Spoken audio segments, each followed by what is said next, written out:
I'll have to let the dog go back in about 15 minutes, but we're good to go. Okay. Ow! Oh my fucking god! What was that? That was from your end, I think. Not from my end. That might have been from Spook's end. I thought it was from your end. No. Okay. So just like before, we'll do a little bit of recapping, figure out what would be the next phase of what you would try to do, and then we would enter another pinnacle point of the chronicle. Right. So with everything that happened that night, how is Agent Walker feeling going to bed? A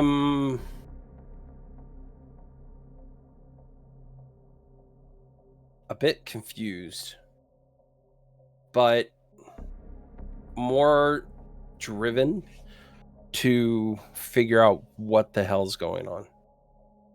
But actually, I should say very driven to figure out what's going on. Okay. Does Agent Walker, which case does Agent Walker feel is more present? Clearly, if you were to go to the next day, there would be a new case, which is the incident of El Secreto. Yeah. That would be plopped for the four of you. About reports, what the evidence collected, and there's no mention of video feed because it was taken out prior to that. Yeah, because we have it. Yeah. Well, definitely would want to listen into the audio recordings.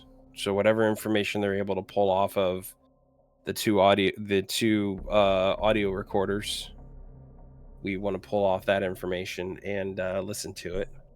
Okay. And then go ahead. Before that happens, because I think Spook wanted to listen, but he's not here. Actually, Agent Smith. I'm here now. Sorry. Okay. Agent Smith pulls you into his office. And he says, "I reviewed the video footage for that day, and take a look at this." And he'll show you. It was probably 10 to 20 minutes prior to the incident. And what you see is someone in I want to say it's white uniform. They're white uniform. Yeah, they're walking. Like how the corners of the walls are. They're walking around the corners of the walls, looking at the floor, and they go all the way around, like from the entrance, behind the booth of the DJ that was like right next to the windows, cross there, then towards the bathrooms where that hallway was. And you just see like a person almost like not on their hands and knees, but like crouching and like looking at the floor, and do that once. And then they enter they disappear behind the hallway, that hallway that enters the bathrooms and the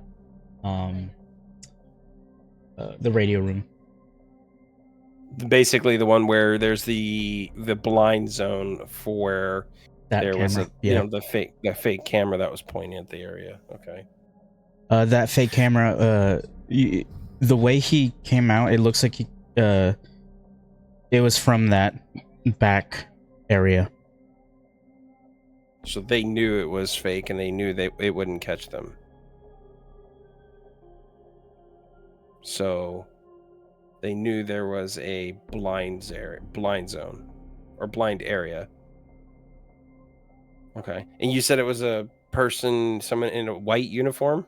Yeah. How much detail am I able to get about this white uniform? I don't think you can really get like a logo. I don't think. I'm trying to think if they had a sign on their back. I don't think so. If I had to really put my finger on it, I'm pretty sure there was no sign on the back. Okay. Are we able to see a face at all? They don't look up. They're like through this whole feed that you see, they do this like little rotation thing. They never look up. They're always like focused on the ground as if they're looking for something. You don't really see like a full face. You just see like maybe a side face, but they're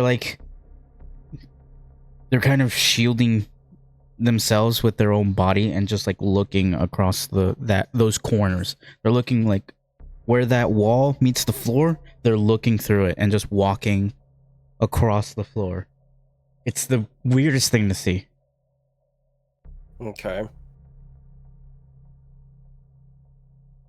All right.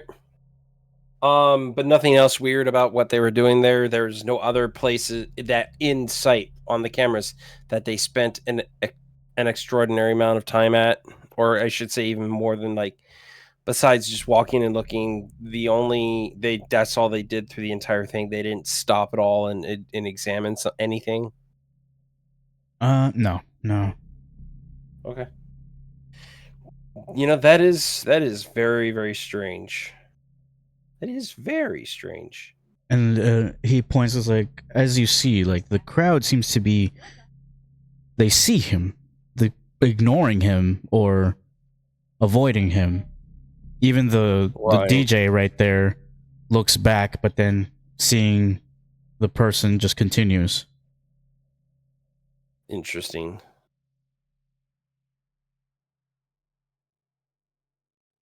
I wonder why. This is the only frame I have of them. Yeah. They were looking for something. I have a feeling they were looking for what we found. I believe Agent Dawn has the findings of what's on there. Well, how about we give it a listen? All right. So, I tell Agent Dawn to let's set up in what I'm calling the war room now. Okay. Which is the main room. So I believe she would have it connect to a laptop. And with that, connects it to a speaker. Yeah. And begins to play. Through a majority of it, it's like, you know, when the light turns on, you hear like the rumbling of the fan on one of them. She plays them both at the same time. And I don't know if it's your worst nightmare or what you expected, but you hear some man, because clearly it was the men's bathroom, walking up to the second audio file because it sounds more clear, and is just moaning and groaning, breathing heavy, sits on the toilet. You hear the bowl shake a bit, and then you hear, "Órale, way." Just straight Rhea. God, why did they put one behind there? Man, whoever did this is just sick. And it was so loud, it kind of like vibrated the speaker that was on the table, and like she's like viciously trying to turn that shit down, and it's just like a full minute of just straight diarrhea. Maybe we mute that one when somebody like comes in like that, just so we don't have to listen to it. The defense presents. I can't imagine we're gonna get anything useful out of that. But afterwards, she speeds up till there's more action on the audio file, and you can hear like shouting almost coming from it would be like behind the wall of this bathroom. So you hear shouting happening. The gunshots can be heard. Then there's the shouting coming from the radio station. And then more gunshots. But they're all like distorted.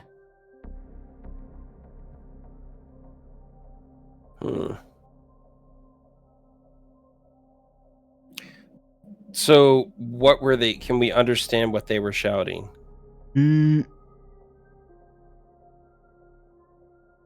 Not really. It's because of the, I would say, the vicinity and location. Since it's not like right at the hallway, it was like muffled. You hear shouting, clear shouting, and you can hear the gunshots, but you can't really discern anything else from that. So, is that all that's on these audio devices? Yeah. So I look at Dawn and says, so there's nothing from before this attack happened besides Deuter's losing his entire intestines to the toilet? If I had to make a guess on the timeline, and she like looks at the the audio files, it looks like it was within a 20-minute span between the beginning and where the last silence of this audio file is, where the last gunshots could be heard. So can we assume that somebody installed these quite literally 20 to 30 minutes before the attack actually happened? Quite possibly, yes. So, Agent Smith, that means... He looks straight to you and is like, I think that could be our culprit. That could be somebody who was planning on the attack. Or knew the attack was going to happen. Either or, they went in and planted these. But why? Why did they plant these? Exactly. Why? If there's no good information on these, then why did they plant them there? I mean, is there a way to clean up the audio so that we can understand what they're saying in the background, even though it's muffled? Give me some time. I could attempt, but no promises. This is like, she pulls up the WAV files, and like already where the shouting is happening is like rather low. I was like, I could try to do something, but I could end up like just making it worse. Well, see what you can do. Make sure to make backups of the audio files so that we don't damage the originals. Right. And then see what you can do about improving the audio quality, and see if you can amplify the yelling that's happening in the back. If possible, I'd like to know what they're saying, because that could give us a clue of what's going on there. And also why somebody put recording devices in the bathroom. Besides the obvious sick reasons. All right. Do we have anything else that we know from last night's attack? Have we gotten results back from any forensics, police reports, or anything like that?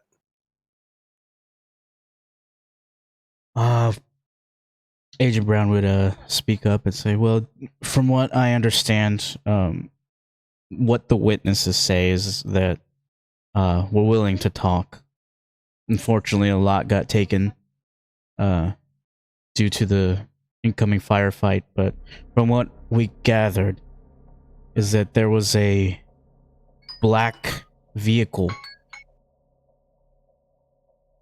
that drove up to the bar. 4 individuals began shooting with rifles, it seems. And Yeah, we then, figured that already. and that's all they got. No one stuck around to see the aftermath, of course. I would be surprised if they did. I would consider that they're involved if they did. Okay. That's all I got from witnesses. Agent Smith would speak up and say, unfortunately, due to the circumstances, I was unable to find out where that breach came from. Circumstances, as in... I have no leads. Okay. None So whatsoever. they didn't leave a trace at all.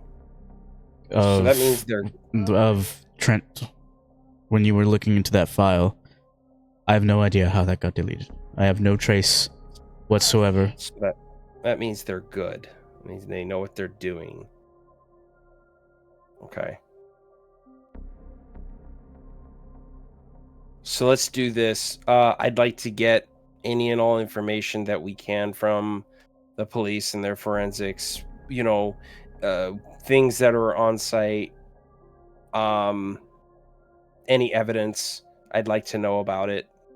At least have reports on it.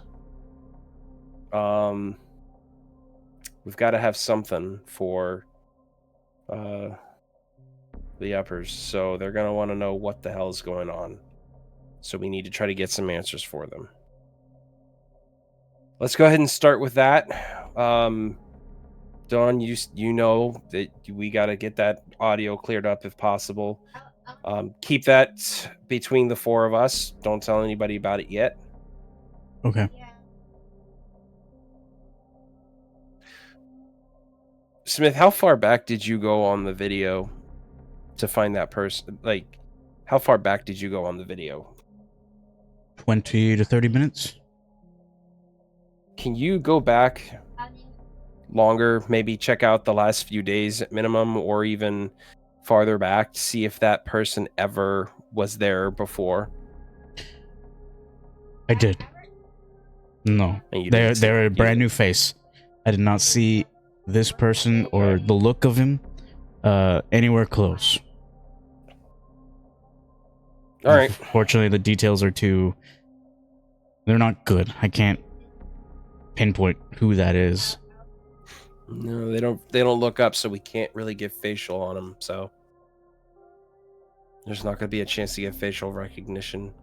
How are we doing on Sarah's phone? Have we tried cracking her phone to see if she contacted anybody before her disappearance? Sarah's phone. Let's see. Sarah Kwan. Yeah.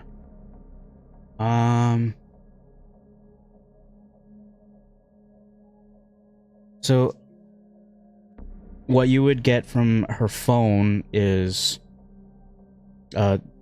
no emergency calls or no short-term calls. They all seem to be within like 30 minutes to an hour. Seems to be the same contact usually. Is there a name for this contact? Give me a moment to come up with a name.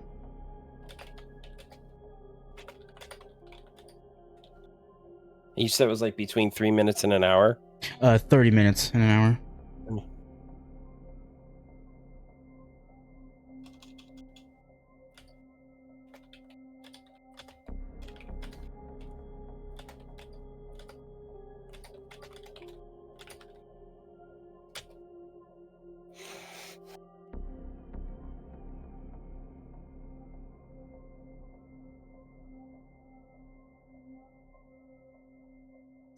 While you do that, I'm gonna go ahead and real quick let the dog back in.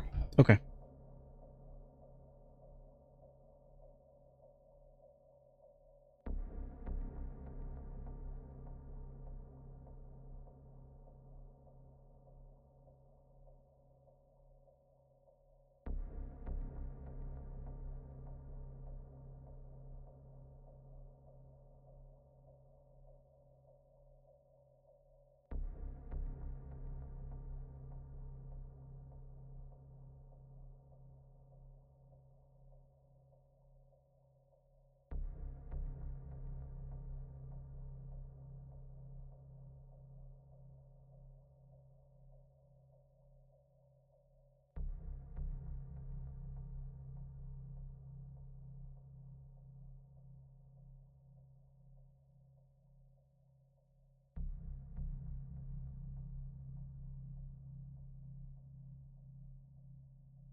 Am I muted?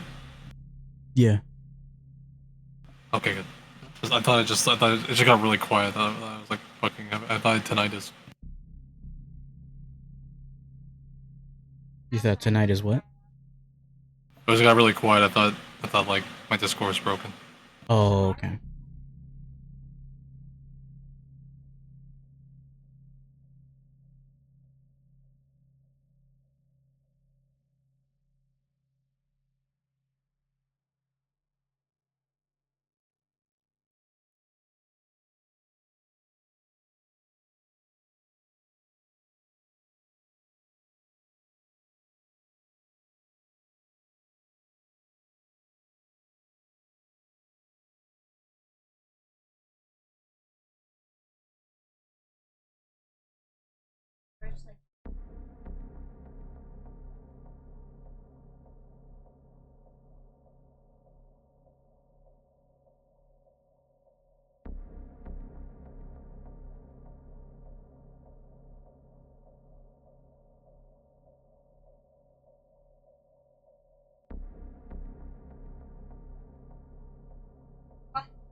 Is everything good, Spook? I heard like crashing pans or something.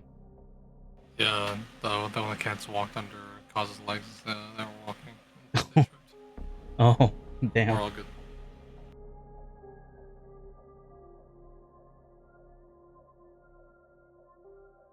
Basically, we got totally weighed in real life.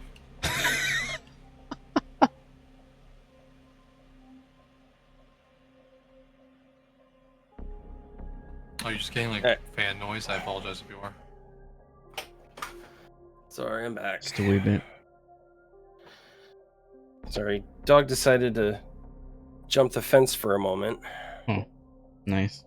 Yeah, thankfully he didn't go very far. He came back right away. And so usually it's like I gotta go out and start walking around to find his ass. Find out what dogs he's visiting today. It's like, really, dude? The contact name is Haley Ross. Haley Ross. Mm-hmm.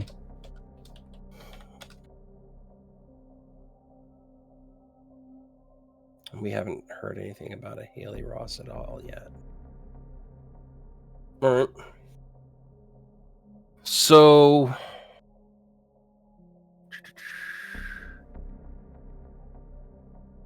interesting. So I'm gonna actually ask Agent Smith to see if he can track down, because we now have the phone number for Sarah Ross. Mm-hmm. So I'd like to know who Sarah Ross is, and so to track down who she is, and so we can figure out a way to talk to her.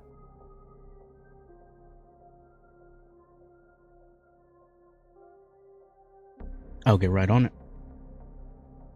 All right, and then from there, you said we get like a report or orders from the main office to deal with the attack that happened the previous night yet, or no? Yeah, it became a case for you. Let's start looking into that. Okay. So first off, I'm gonna start looking through the case files. see where we need to actually start off at to figure out where to actually start off this at and figure out who the hell came over to essentially murder these people multiple times in a row. Okay. So it would be listed under gang attack, is what I guess the title of this case was. And it essentially outlines the attack of El Secreto and suspicions of high caliber weapons, along with escalating tensions between the two gang members. I guess there'd be suspicions. There's suspicions that some of the missing people may be either victims or targets for both sides.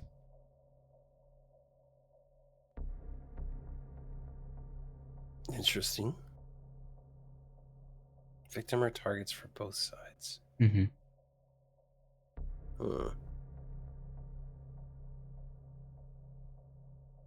Why would be like, I get victims and targets for the Mexican mafia. Unless they knew the attack was coming, it doesn't make any sense that they would have victim or targets from the Russians.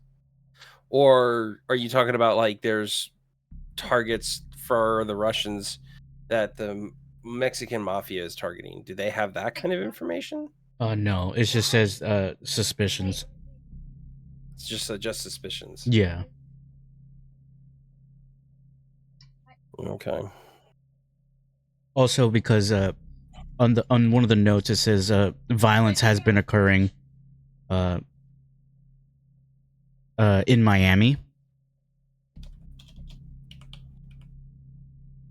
and it has come to like almost a full scale war in Miami. Right.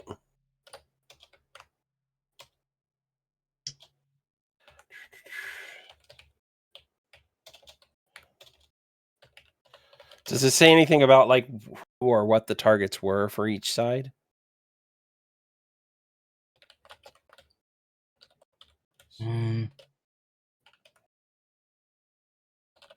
For the cases in Miami or for this one?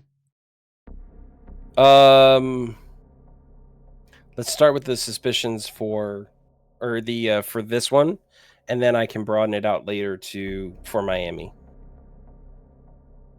So I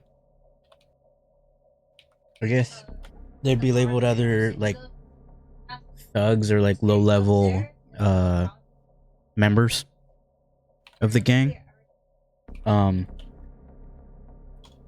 In there there is Francisco Alvarez was a public figure on the radio station.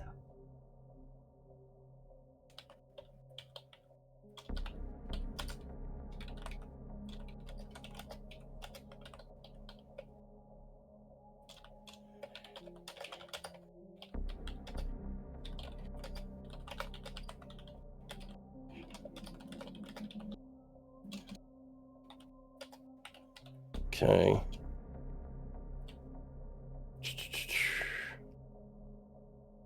Means he's probably pretty important to figure out, dig information up on. Because he was probably also the one who was there and was possibly actually live that night. Mm-hmm. And there's no recordings of there probably is no recordings on the hard drives of their broadcasts, I would assume. Or maybe there is. In the office, you didn't see any like recording device? I'm not sure. No, do radios record? The radio Radios stations record. themselves, no, but you can route it through computers or you can route it through a server. And depending on how they saved everything, they could have saved everything on the same server of the same server that we pulled the hard drives of, which means there may be audio data on there, but it depends on if they routed it correctly to record the audio for the broadcasts, for when they, for when they went live and they recorded those broadcasts. They may have not done it too, so. Mm-hmm. But by default, no, radios do not record. Gotcha. Might be something you'll need to do some streetwise investigation to see if anyone can remember what was being said that day. Yeah, that just means we're gonna have to go hire with most likely the Mexican community, probably actually listen, and they're most likely part of the gang. If they're part of the gang, they're not gonna want to.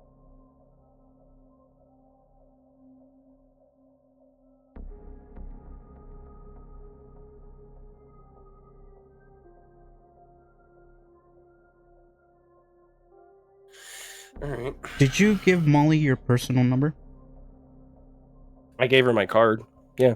Is that your personal phone? It would have my cell phone on there, my personal phone there, yeah. Okay. I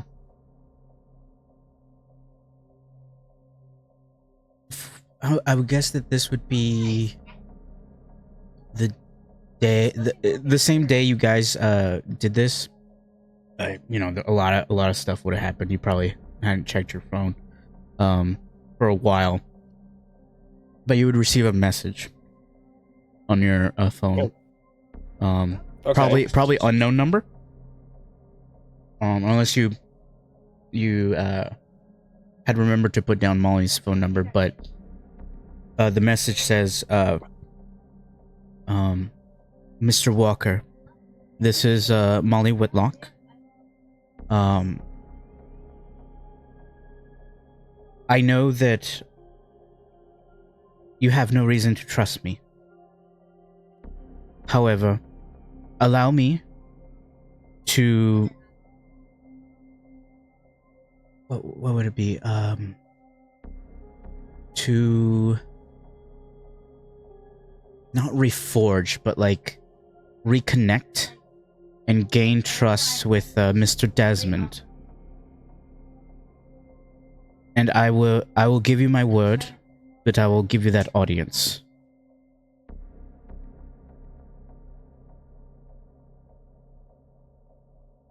Okay.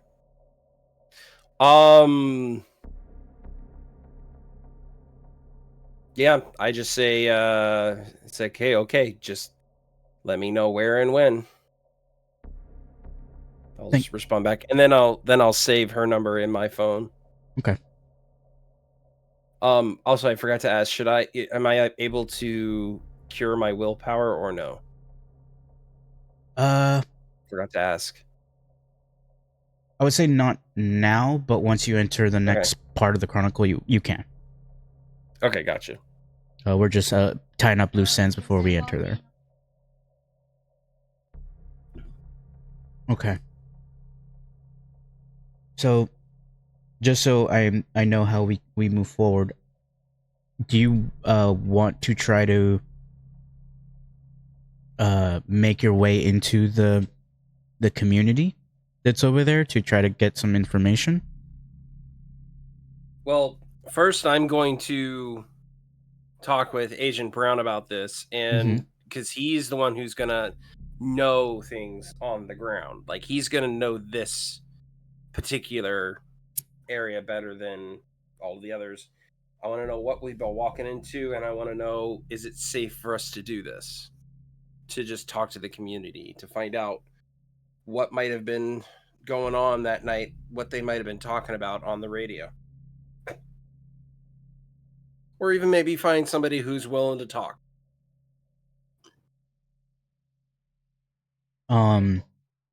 Okay. So you'll talk with Agent Brown about it.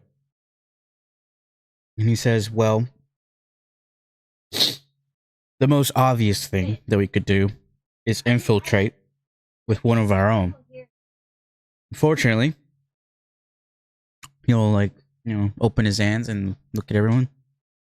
None of us look remotely Hispanic. Maybe you do. You could probably pass for, Filipino.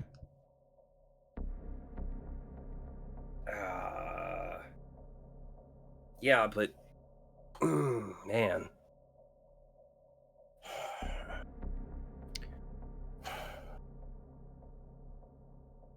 Really hard for me to pass as Filipino. We can always try and see what happens, but The other thing we could do is reach out to some of our other teams and see if anyone either matches that heritage or has an easier cover to get in. Honestly, no. I wouldn't want to do that anyways, for certain reasons. At the very least, you have to be Hispanic of descent or a Filipino descent to even, like try to communicate or be. No.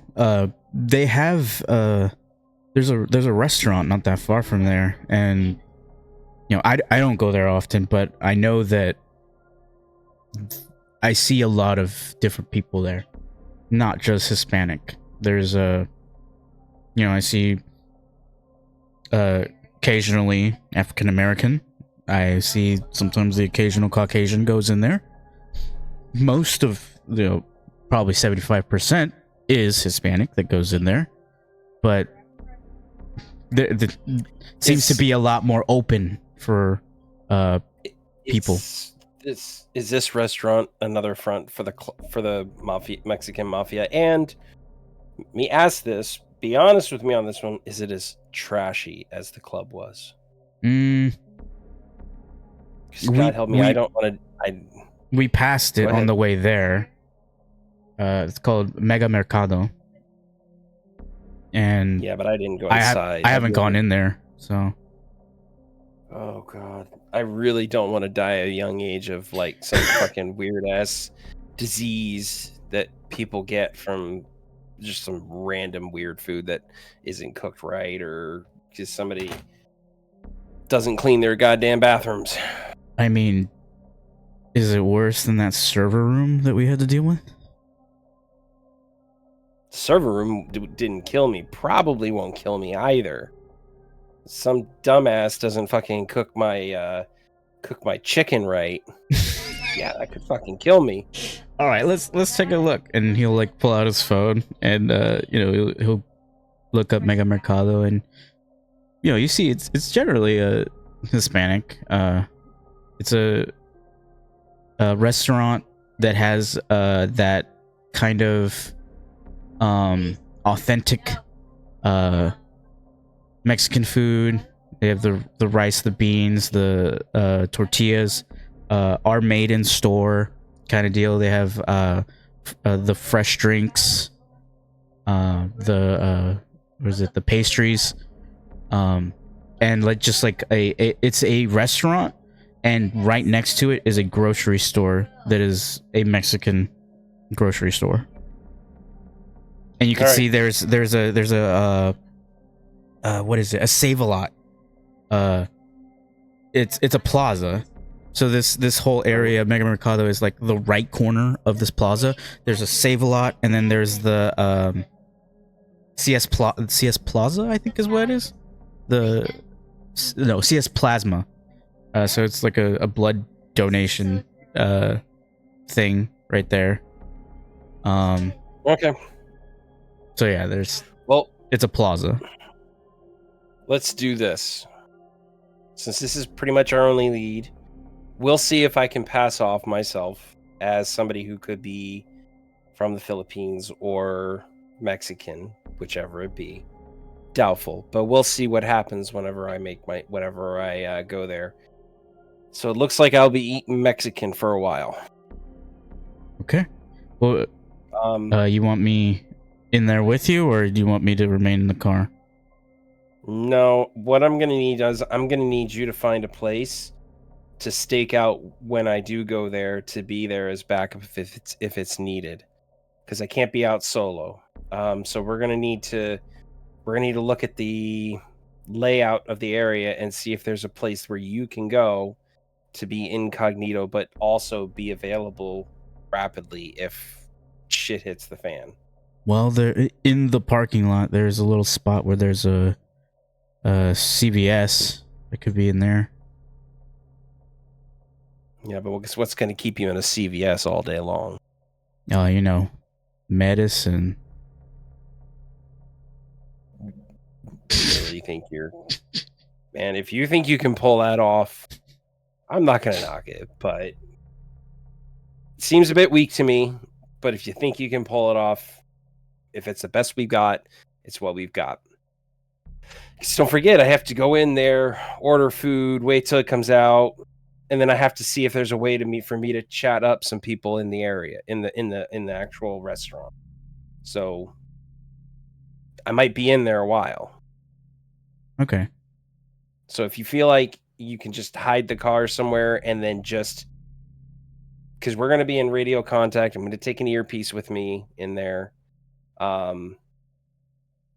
Hopefully you'll be able to remain in contact without any issue. And if you think you can just hide the car somewhere and be able to get there quickly, if, like I said, if shit hits the fan, then let's do it that way. Okay.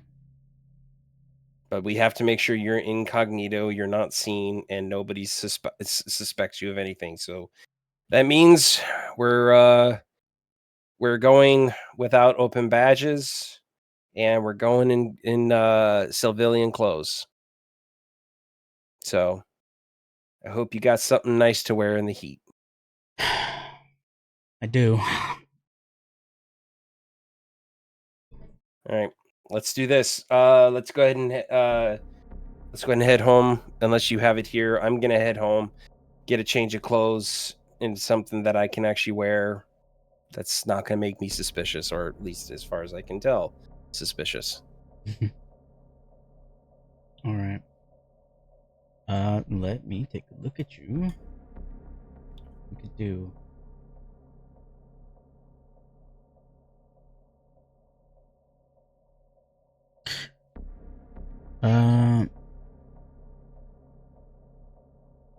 So for your first time going into this Mexican store, what is your initial plan?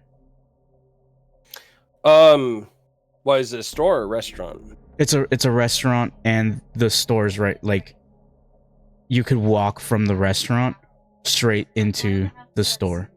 Oh, so they're connected. Okay, Yeah, I know what you're talking about. No, I'm gonna go because I'm assuming it's either lunchtime or it's probably getting close to dinner time. I'm assuming it's a little bit after lunchtime. Mm-hmm. So I'm gonna go into the restaurant and actually sit down at a place to order some food. Okay, so you're just gonna. And You're not gonna you're just gonna act like a normal Yep. What is it? A diner, and just order food. I'm going to act like, and this is probably gonna be easy-ish. I'm gonna act like a tourist from Washington State. Okay. It's not that hard. So, yeah, no, it won't be that hard because so the clothing that I'm wearing is like clothing that I would have been able to buy up in Washington State, and it would not necessarily be the local fashion. It would be more so the fashion for Washington State during somewhat peak summer times. So a decent pair of shorts, flip-flops or something along those lines. So like flip-flops, and then probably a very light polo shirt. Okay. And I would say, as you sit, you're greeted by one of the uh waitresses. She just points you to one of the open tables, and let me ask Agent Walker, does he know Spanish?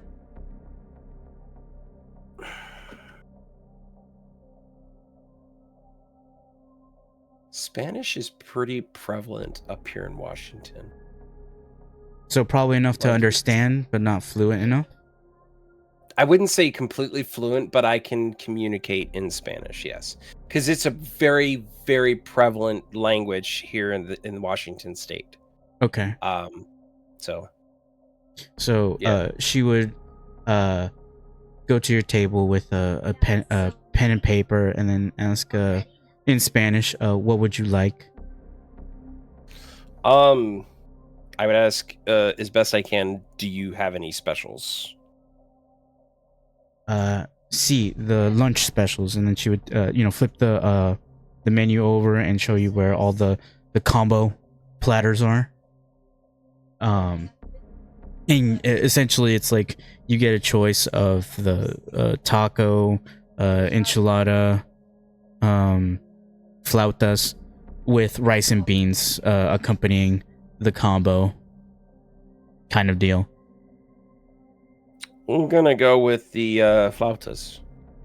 And she says in Spanish, chicken or pork. Let's go with chicken. Chicken, okay. And to drink?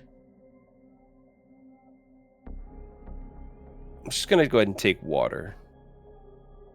Oh, wow. Okay. And she'll say, anything else? No, that'll be it. Okay. And she'll take the menu.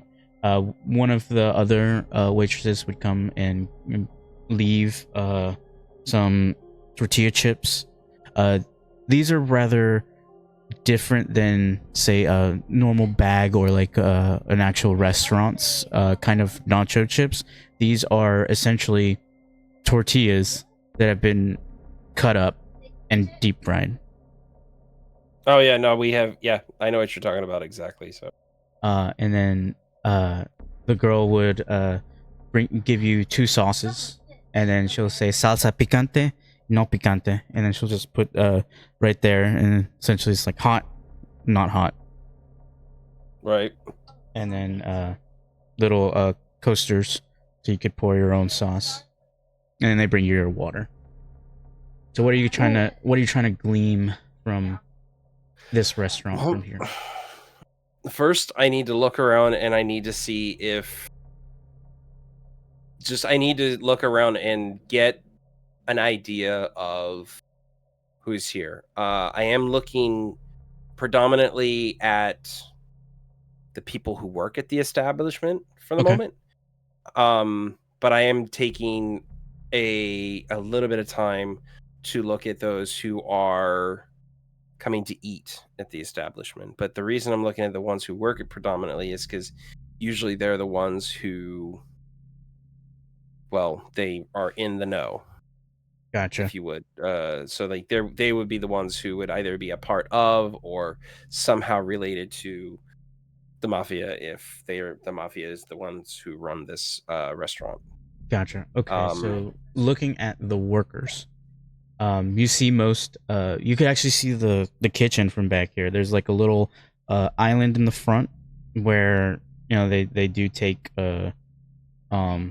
orders and things, but mostly it's like it's a holding fridge kind of thing. It's one of those like clear beveled showcasing cakes right there, and then behind is the kitchen, and you can see most of the kitchen is Hispanic. So they have tan skins. Couple of them have tattoos, but nothing that like looks remotely like what you saw over there. But some of them are have ink on them. Most have their hair up and have their covers on. I should ask before I continue. The Aztecian symbols Mm-hmm. that I saw on the ones at the bar, where did they predominantly have the symbolism at? Where was it tattooed on them? So on the bodies, most of it you could see was on the arms, but clearly, if you saw like through their wounds, it goes straight to the chest area as well. Okay, so most of it were on the chest area, but some of them had it on the arms. Most have it on both arms and chest. Oh, both arms and chest. Okay. Yeah. So depending on whether I still don't know if they openly are public about this tattoo, or if this is just like if that is like their symbolism for this mafia, or gang, if you would. I'm keeping an eye out for this tattoo on people. I know it's going to be a little bit harder to see on the staff, obviously, because I only see the front end staff, but so I will look. That's predominantly what I'll be looking for on people who visit for the restaurant. On occasion, you do see a tattoo like that on a couple of the customers that come in.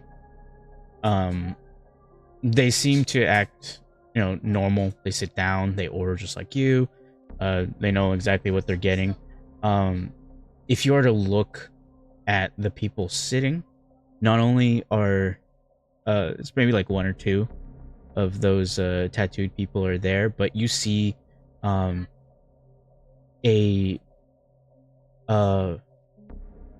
red-haired guy in a biker jacket come in from the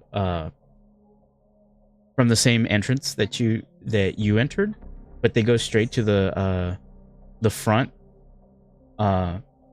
presumably takeout, and says the order, shows them the phone. He gets a bag of food, heads over to the what is it, the cash register that's in the store, and pays for it. Okay. There's a lot of quite a few young people in here. You see one that's a Hispanic descent. There's a couple probable college students in here. Okay. Multiple ethnicities. So my earpiece, I'm gonna whisper brown, red hair, Mexican, leaving, person of interest. Oh, he's not Mexican. He's white. What is it? Caucasian. He's just had. But he has the tattoo on his arm. No. It was just someone different. He didn't have any tattoos on him. Sorry, I thought it was tattoos. Sorry. No, it was just he had a biker jacket on. Okay. All right. Yeah. Never mind. Yeah. Just looking at, I'll keep looking around. Okay. And I'm eating, and then as I'm there, I'll eat some of the chips using the hot dip. How hot is this dip? It's pretty hot. But it's not gonna torch your tongue, but it's got a kick to it. Okay. The environment here seems very casual, very laid back. Everyone's enjoying their conversations. So one of the patrons goes up and there's a music player. They're like sifting through the slots that they have there. Most of it is a Spanish music. And they start playing some of the music there. So it's a very casual environment in here. It's very comparative to that bar, much cleaner.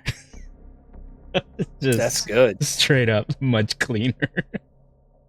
So I was worried I was going to be getting salmonella or some shit. No, you'd get a salad and a Manila. Right.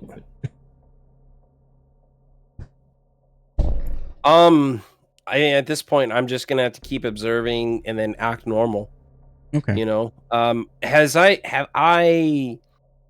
mean, obviously, I don't know how often they get folks of Asian descent in this restaurant.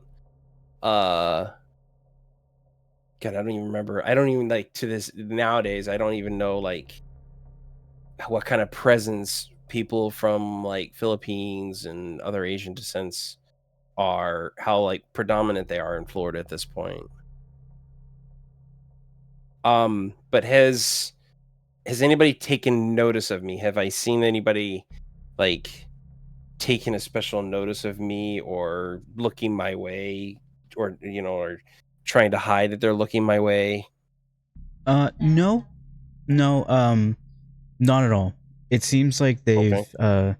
you're not an outsider, especially when you look. There's uh, you know, a mixture of people in here. You got everyone, Caucasians, African American in here. You got intermingling with Hispanics as well.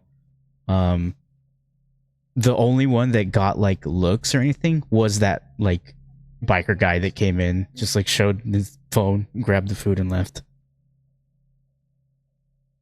That was when it was quite a couple people looked at him, but like afterwards they're just like, whatever. It's probably takeout or something.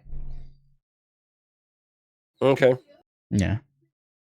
But no one's taking special interest in you. Your cover is full in here. Foolproof. Well, I don't know about foolproof. We'll see how that goes. I might be I'm the fool. Nothing happens of this, but we'll see what happens. You do hear like a radio in the kitchen, and there's like talk happening. Probably like like some sort of talk show happening in the back of the kitchen. Oh, so like as if somebody's playing talk radio on Yeah. the radio. Yeah. Okay. You just hear dos accidentes. The what? Because everyone in the Hispanic radio sounds like fucking Dracula. Do they really? At least that's what I've been told. Okay. Wouldn't have known that at all. What did he say though? Oh, it would just be talk about politics, what's happening on the wall, things like that. Remember to stay safe, kind of deal. Okay. All right. Your food would arrive, and it looks great and smells just as good. Okay. So I will be, or at least I'll try to be a bit extra friendlier with the person who brings the food out, and if it's the waitress, try to be a bit friendlier to them. I mean, not that I wasn't friendly before, but I will try to be a bit more, try to act more familiar Okay. towards them. Sense how their vibe is after when I do that. Give me, let's see.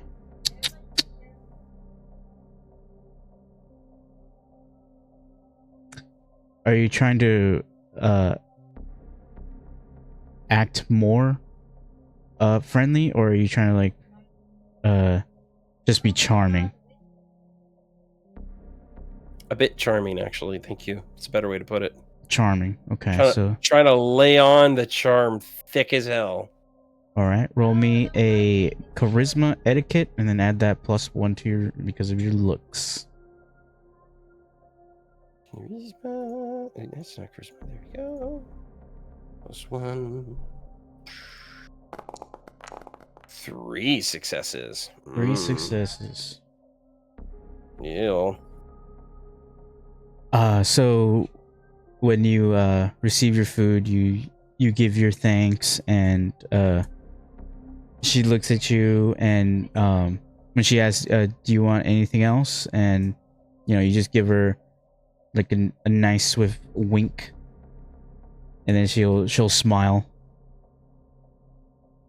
and refill your water. Damn, if that's all it actually ever took, man. Holy shit. You get If only. you get a free refill. Yeah. Of water. Which most places do anyways. Equal engagement. Yep. Does she smile back at least? Yeah, she definitely does smile. Okay. All right. Does she have a name badge on or anything? No, she was if you ask her name's Maria. Oh, okay. Mm-hmm.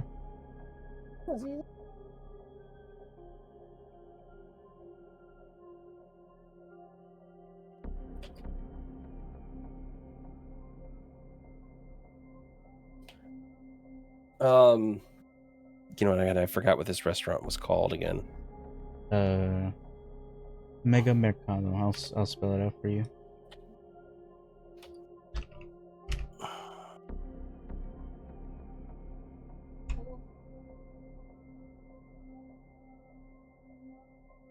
Mega Mercado.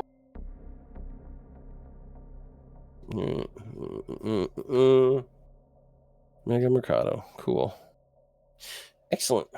All right. Yeah, so gonna eat my food, not swiftly scarf it down, but I will somewhat take my time.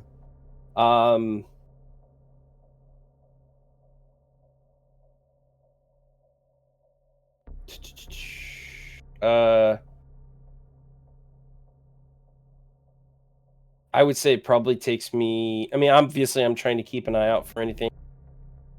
Keep an eye out for anybody who. I mean, obviously keep an eye out for any suspicious folks, but just gonna pretend, like I said, pretending to be just somebody from out of town. You know, eat my food. Does Okay. anything happen while I'm eating my food? Normal restaurant kind of things. Nothing like out of the ordinary happens. Maybe there's like an occasional like happy birthday nearby, Okay. but nothing that would be causing interest. Maybe you do see that someone had ordered lemonade, and you see that when they bring it out, there's a one of those Coca-Cola red cups. On the top of the rim of those cups, there's tahine, salt, and the lemonade is in it, almost like a margarita. Interesting.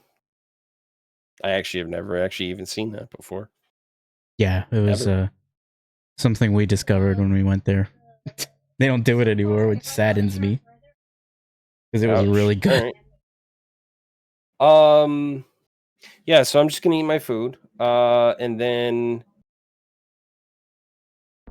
when Maria comes back, Mm-hmm. I'll try to chat her up a little bit. First off, so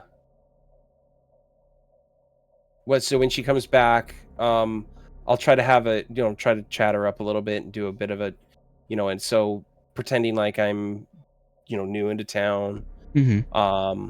Just tell her, so I'm kind of new into town, as you can probably tell. I don't know a lot of, places to go in this area, and I was just, looking to maybe blow off some steam, tonight. Just really jet lagged right now. Just wanted something to do before I head over and check into my hotel, what would you recommend? Low awesome steam here.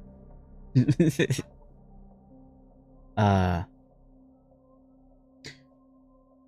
he would say, well, before the bar was shut down, that would be the place to go. There's a lot of dancing that happens. Which bar was that? El Secreto. Is that the bar that Yeah, blew up or was they got shot down? Yeah. That would not be a great place to go, but I don't tell her that. Yeah, but she's like, yeah, an incident happened over there and it's closed. Oh man, that's terrible. Yeah, most of the things to do is in downtown. There's a park, but I don't know how she'll look at her time. It's getting kind of late. They do close the Lake Parker. Maybe the mall. I know there's kind of stuff in the mall, but here, she's like, this is probably the best place you could be here. You mean in this restaurant? Yeah, it's like there's a liquor store right next door, but unless you want to donate blood, that's probably the most exciting thing you're going to get here. Okay. Well, say you wanted to, you're off your shift. You just wanted to go somewhere to just kind of have a bit of fun. Where would you go? I'd go to a baile. I want to go dance. Been a while since I haven't danced since my quinceañera, so. Really? Well, how long ago was that? Been a long while, probably 5 years. Wow, that's horrible. I love dancing, but really, business, gotta pay rent. Oh, is that so? I assume you just have too much work or spending too many hours at work and just can't get around to have time to go do some dancing. Yeah, I don't have partner, so. Really? Yeah. Some of the she looks towards the back. It's like they're all married, so I don't. Oh, I see. I'm not stepping on toes, so. Well, that's probably a very, very good idea, considering. Would you like some cake? Cake actually does sound kind of wonderful, actually. May I interest you in the tres leches cake? Sure. And she'll smile and come right back and get you a nice fluffy size of the tres fluffy size. Yeah, fluffy size of the tres leches cake. I assume you're making a reference to the comedian. It's enough serving for two, probably. She probably was generous when slicing that cake. Yeah, I can imagine she was. So she puts the cake down. It's like, wow, that is a delicious looking cake. Oh, it tastes just as good. And like some of the other people are like, "Órale, güey, tres leches, let's go." There's a lot of people there. They see the cake, they're like, "Hell yeah, get a piece of that right there." Dude, the cake, those cakes are fucking good. Oh yeah. You mentioned tres leches, everyone goes fucking crazy. Yeah, man. They're fucking expensive up here too to get a really good one. Oh yeah. Yeah. Oh, I know. So while she's here, and chat up with Maria, says, Maria, there's something I haven't really done in a really long time myself is do a bit of dancing. However, I don't know, unfortunately, I don't know most likely the style of dance down here. What time are you off of work? Look at the time and say, normally we close at around 9.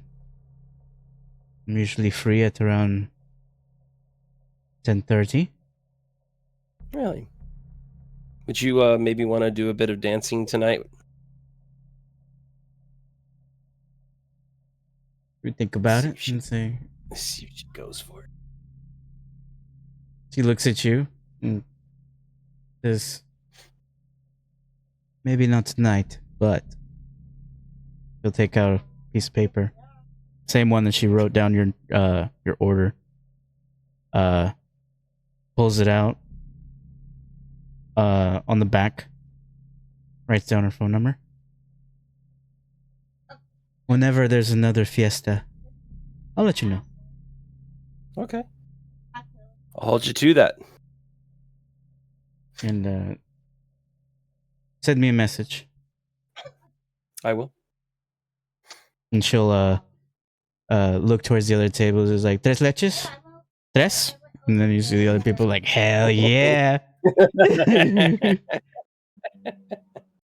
then you hear some of the college students are like, what is a tres leche?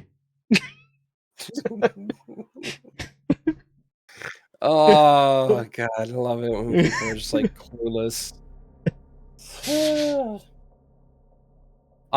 Yeah, so I'll go ahead and eat my cake, and then I assume at some point I'll find out, do I have to go over to the grocery store area to pay for my meal, or do I do it like here somehow? So To leave a tip, you leave it at the table. At least generally yeah. what you see how people do it, they'll leave their tip on the table, but they'll take their receipt and then bring it up to the front of the grocery store. So I'm gonna leave I'm gonna lay it on thick here, because I need her.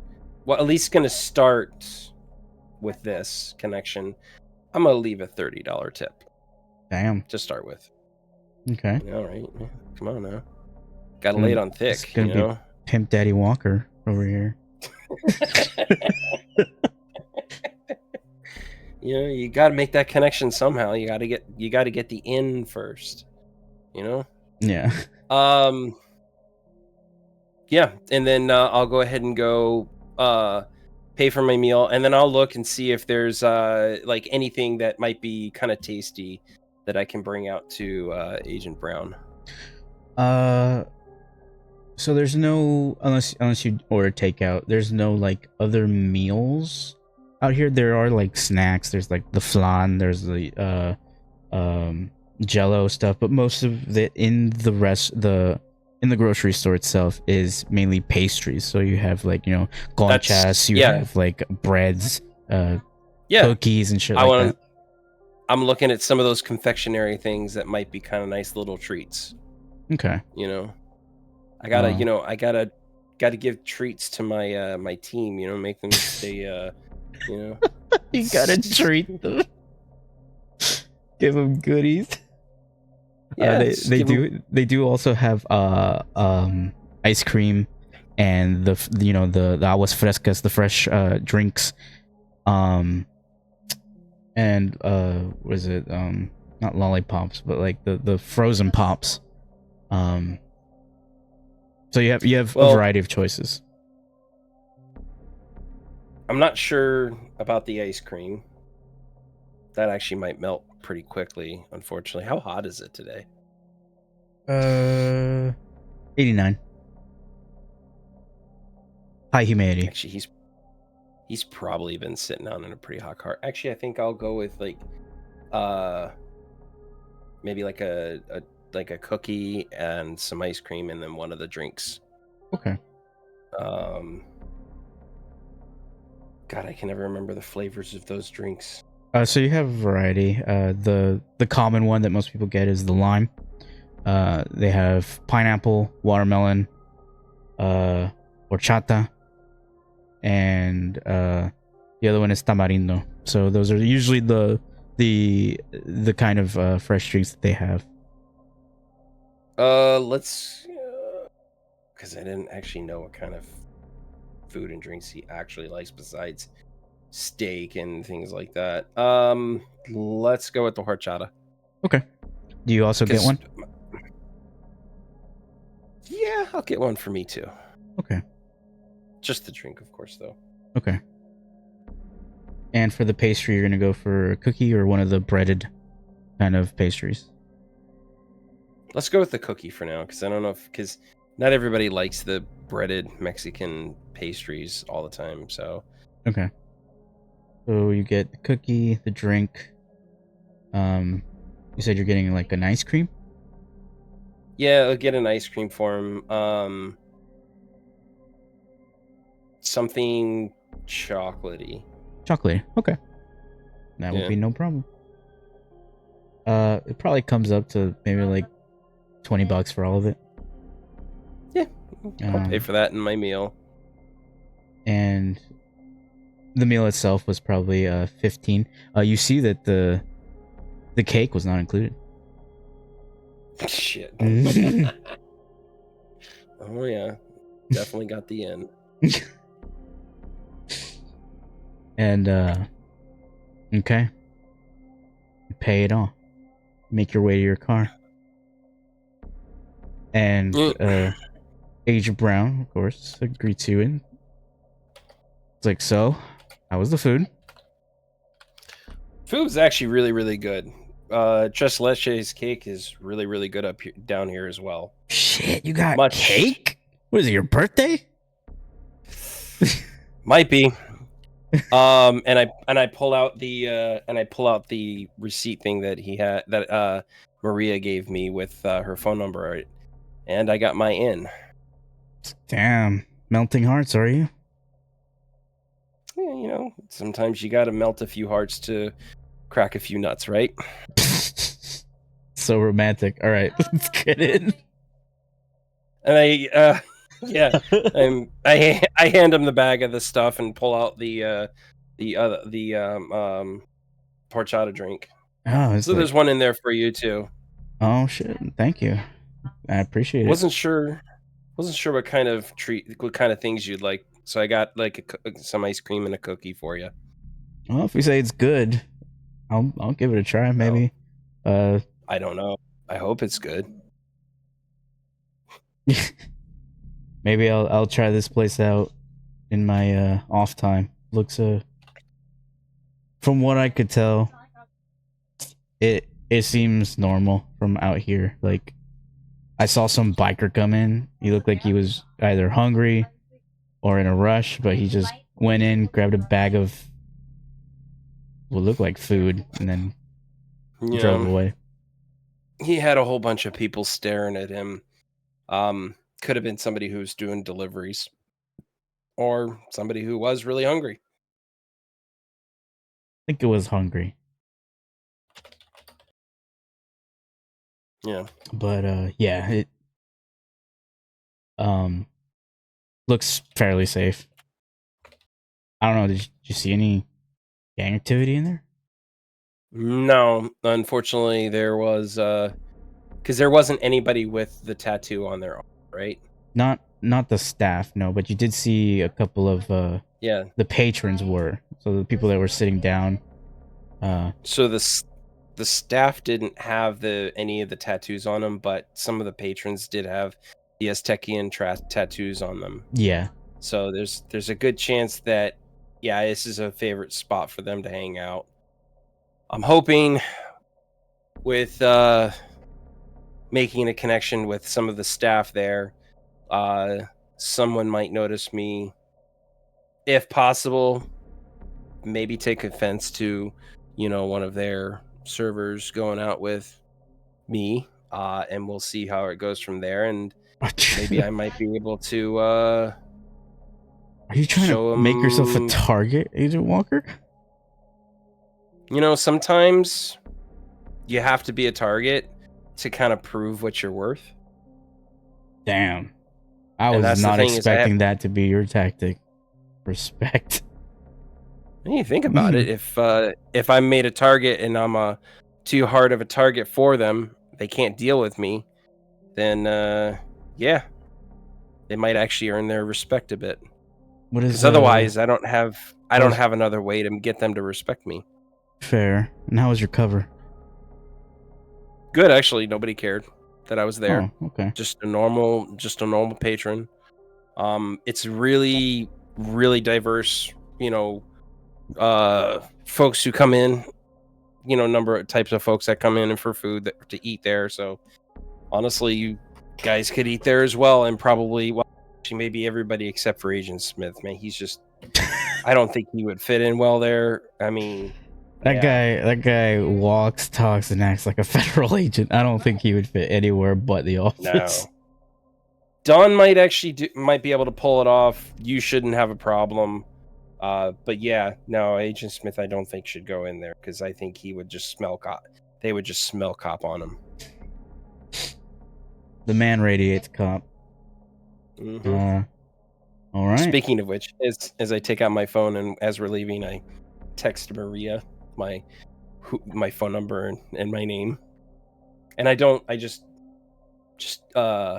introduce myself as Wayne. Wayne. Okay. Yeah.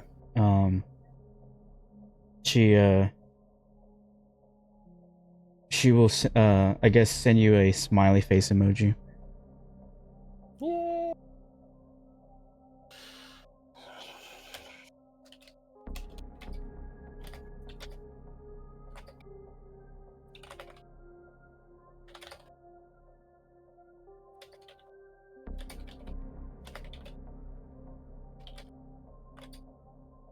All right, cool. All right. Now we move to the next part of the chronicle. Okay, let's do this. You and Agent Brown are coming up to the college.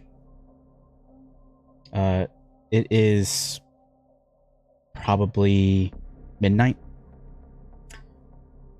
There is police tape around the area of the statues. Oh, this can't be good. The statue of the Confederate soldier has been sliced in two. And there's like a hole in one of them, one of the sides. Like, so like when you're looking at it's sliced in two. Yeah, so if you're looking you at like if you like grab like a big saw blade and just like chopped it into. And there was like a hole in it, like something was stored inside. No, so it looks like you know bullet wounds. It looks like a gunshot. Oh, interesting. And I looked to Agent Brown. I was like, that is not my fault. And he would look at the statue and say, that is not my fault. I did not do that. I promise you. Nothing related to what I did the other day. That is not me. I don't know who's crazy and decided to come over here and slice up a fucking statue. At the very least, let's see what's going on. Is there any police on site? Yeah, there's a couple. One of the officers would come up to you and I'm guessing you would show the badges. Yeah. And you would say, Agent Walker, Agent Brown. So we had reports of vandalism and a possible gunshot. I can also see that. Couple things worry me though. We did have to call the ambulance for 2 security guards. Wait, there's 2 security guards that were injured? Yes. How severe? He like is trying to find words on how to explain this. It's like, well, they were unconscious. Real quick, was that the same day that this? Are we at the same day, or is it like a day or two, or sometime in the future from the restaurant? From the restaurant, I would say it's a few days after Okay. that. Basically, you get this call, and you guys are in the aftermath of it. Gotcha. Okay.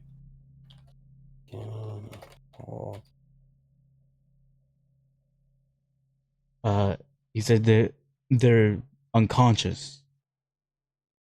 When we got to them, they were still alive, but they were not responsive. Okay. And so there was no wounds on either of them? I didn't see any wounds. The paramedics, at least at the initial look, did not see any wounds or blood on them.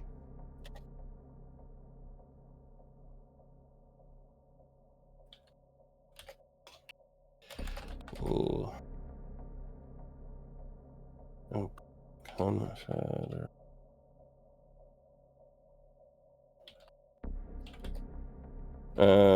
Slice. All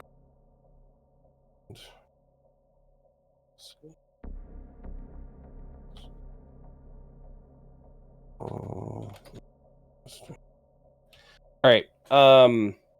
Do you mind if we take a look at the statue then? Please go ahead. So we go to the statue, and I don't know how to spell scene anymore. There we go. The crime sign. It was the spell check was coming up some weird versions of like serene and some. That is not crime what I'm trying to serene. spell here. Yeah. So what am I seeing here with this statue that was cut in half?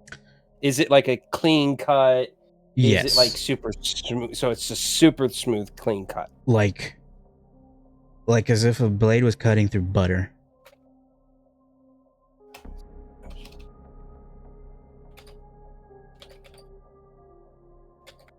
No ridges or anything like that. It just looks as if this thing went through like the cleanest saw imaginable.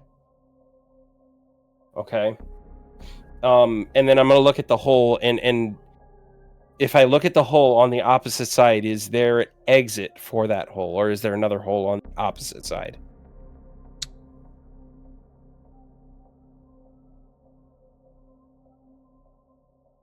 Trying to think. Do you know guns, King? Slightly, yes. Like Why? out of character. I mean, do you know rifles? A bit, yeah. Okay. A bit, yeah. So she is using a 17 HMR, and I need to know if that can shoot through a statue.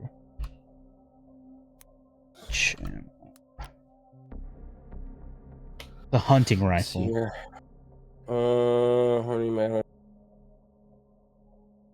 Development. 7 color. The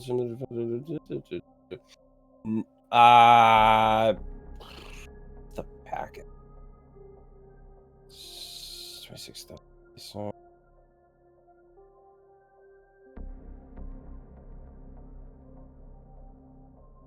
How thick is this statue that for where the bullet holes? Like how It hit thick? center mass, so yeah, so are we looking at like 2 to 3 feet of stone? Or like a foot of stone? I would say probably 2 feet of stone. Yeah. In that case, if using armor piercing bullets, it still wouldn't have gone through, but it would be deep in there, and there might be cracks around the bullet hole. Okay, If so using it probably is still in there then, because there's no armor piercing. If using hollow points, the hole would be really shallow, but there would be more damage to the whole area or around where the bullet hole is. Okay. So like maybe some cracking and some where like flakes blew out. Okay. But most likely, no matter what, yeah, there is Oh, going you can to just refresh your be- willpower now. This is the new scene in the Chronicle. Thank you. Yeah, it probably wouldn't go to the other side because with it being at least 12 inches thick, if it did go through this statue, instead of it just making a hole, it would have actually blown it apart. Okay. Because there is rifles, like an anti-material rifle, it can go through that much stone, but it will leave a massive hole and just blast the thing into pieces.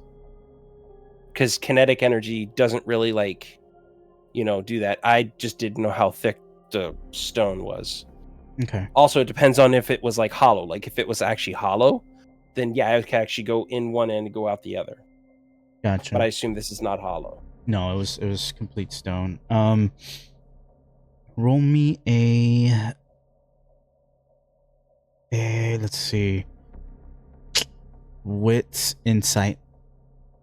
See if you can Okay, remind and yourself of the time when you first saw this statue and if anything looks different. What's insight? From 3 successes. 3 successes.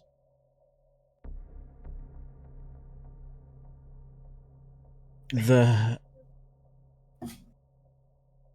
placement of the hand to the rifle is not the same how you remember it.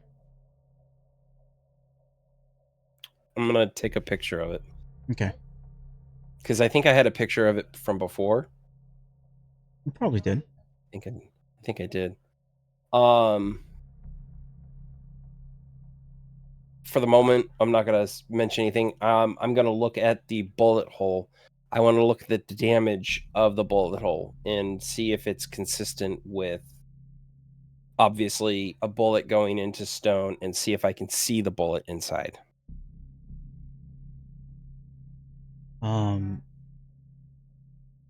You can see the bullet. It's in there. It's probably got shredded to bits, but it's in there. Okay. Oh, Agent Brown, Yeah. do you by chance have a kit to be able to extract a bullet from this hole? Definitely try. All right, Unless just we be want to careful not unless we want to bring Agent Dawn to do it. No, because then we'd have to come back, and honestly, I think by then forensics would be here. I'd rather get this bullet out and take it back to Agent Dawn to have it analyzed and figure out what kind of firearm we're looking at. All right. And then I'm also going to take a picture of the how the statue was sliced. Like I'm going to go to the base and I'm going to take a picture there of the statue, of where it was sliced at, and I'm going to get some really close up photos of the edges and also of the the surface of where the slice was. Okay. So where the slice is, you can't really discern because it's so clean. There's no direction of it. It just looks like it was cleaved in two. Is it actually? Let me ask you this: Is the top half still sitting on the bottom half? What do you mean? Because I'm actually going at is the top half? I'm going at as if the top half that was because it was sliced in two. Actually, was it sliced into vertically or horizontally? Vertical. So from the groin area seriously? straight to the middle. Yeah. So they're still standing side by side. Holy shit! Is the base? But it's on the ground. Yeah. Is the base of the statue sliced in half, or is it just the statue? The base is still there. But is it sliced in half? No. The base of the statue, it looks like it's weird because the base just looks like the pads where the statue was standing. It just looks like they were removed. Removed, but what do you mean by that? So whatever was sticking this statue to that base, seems to have been like, I guess, lifted or like ripped off. So did the statue, like from where it was originally, like I assume centered on the base, has it moved off center? It's not even on the base. It's on the floor. Oh, it's on the floor, so it's like laying on the floor. Yeah. And is it split in half, like one side's laying on one, or is it like still sitting together? One side is laying, and then there's the other side that's laying. None of it is attached to the base. Okay, so all right, so basically the flat side is sitting up, right?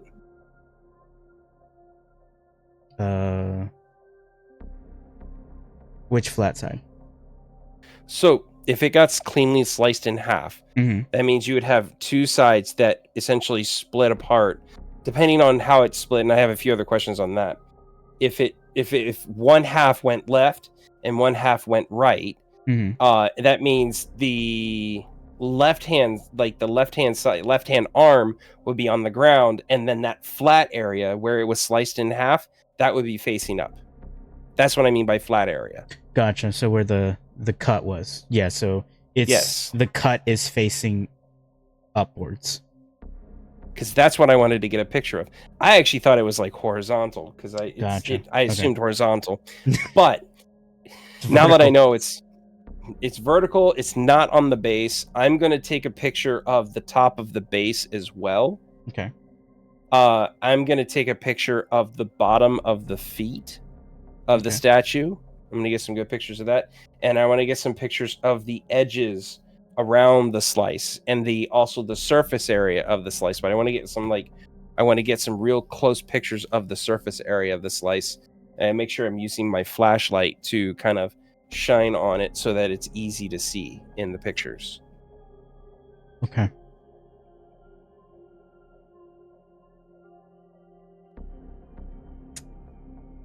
Let me see.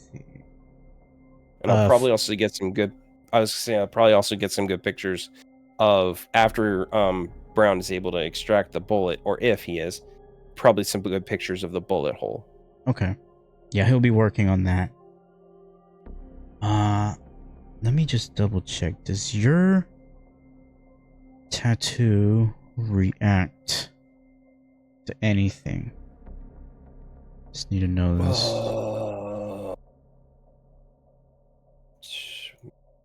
Again, this thing. It didn't really have the wording that it reacts to anything, but I think it can use it to protect others in combat, I guess. Resistance. Yeah, I have resistance, but by default others don't unless I think I activate it. Because I have to use willpower dice to use it. Yeah, okay.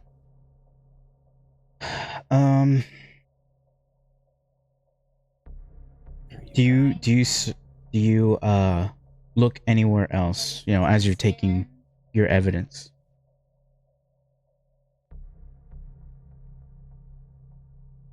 I am going to keep an eye. I'm going to try to keep an eye out. Once I'm done getting the evidence, though, I'm going to start looking at all of the other statues in the area, and I want to know. I want to see, like, are there any differences to those statues as well? I mean, is there any damage to those?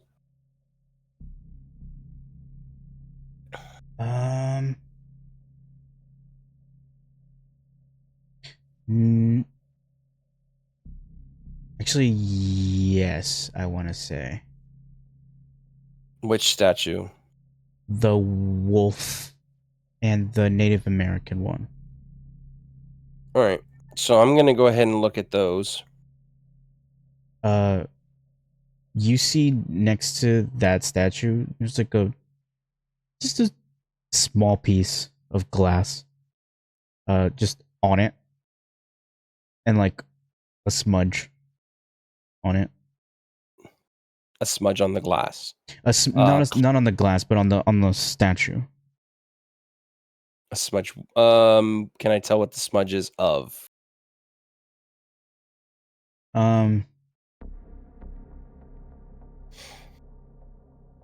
Like if you're trying to see if it was like metal or something.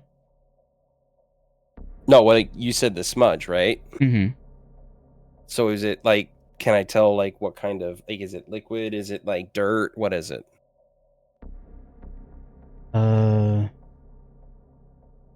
It's red. It's red. It's a red smudge. And there's no red on the piece of glass. I assume it's like clear glass. It's like a bluish glass. Bluish glass, but it's see-through. Mhm. Okay. I'm gonna take the piece of glass and I'm gonna go ahead and put it into into an evidence bag, and then I'm Okay. also going to try to. Is it so the red smudge it's I assume it's completely dried? Yeah. So that means it's probably been soaked into the stone. So I'm going to go ahead and get some of the red smudge into a bag as well. Okay. Roll me a wits awareness. So,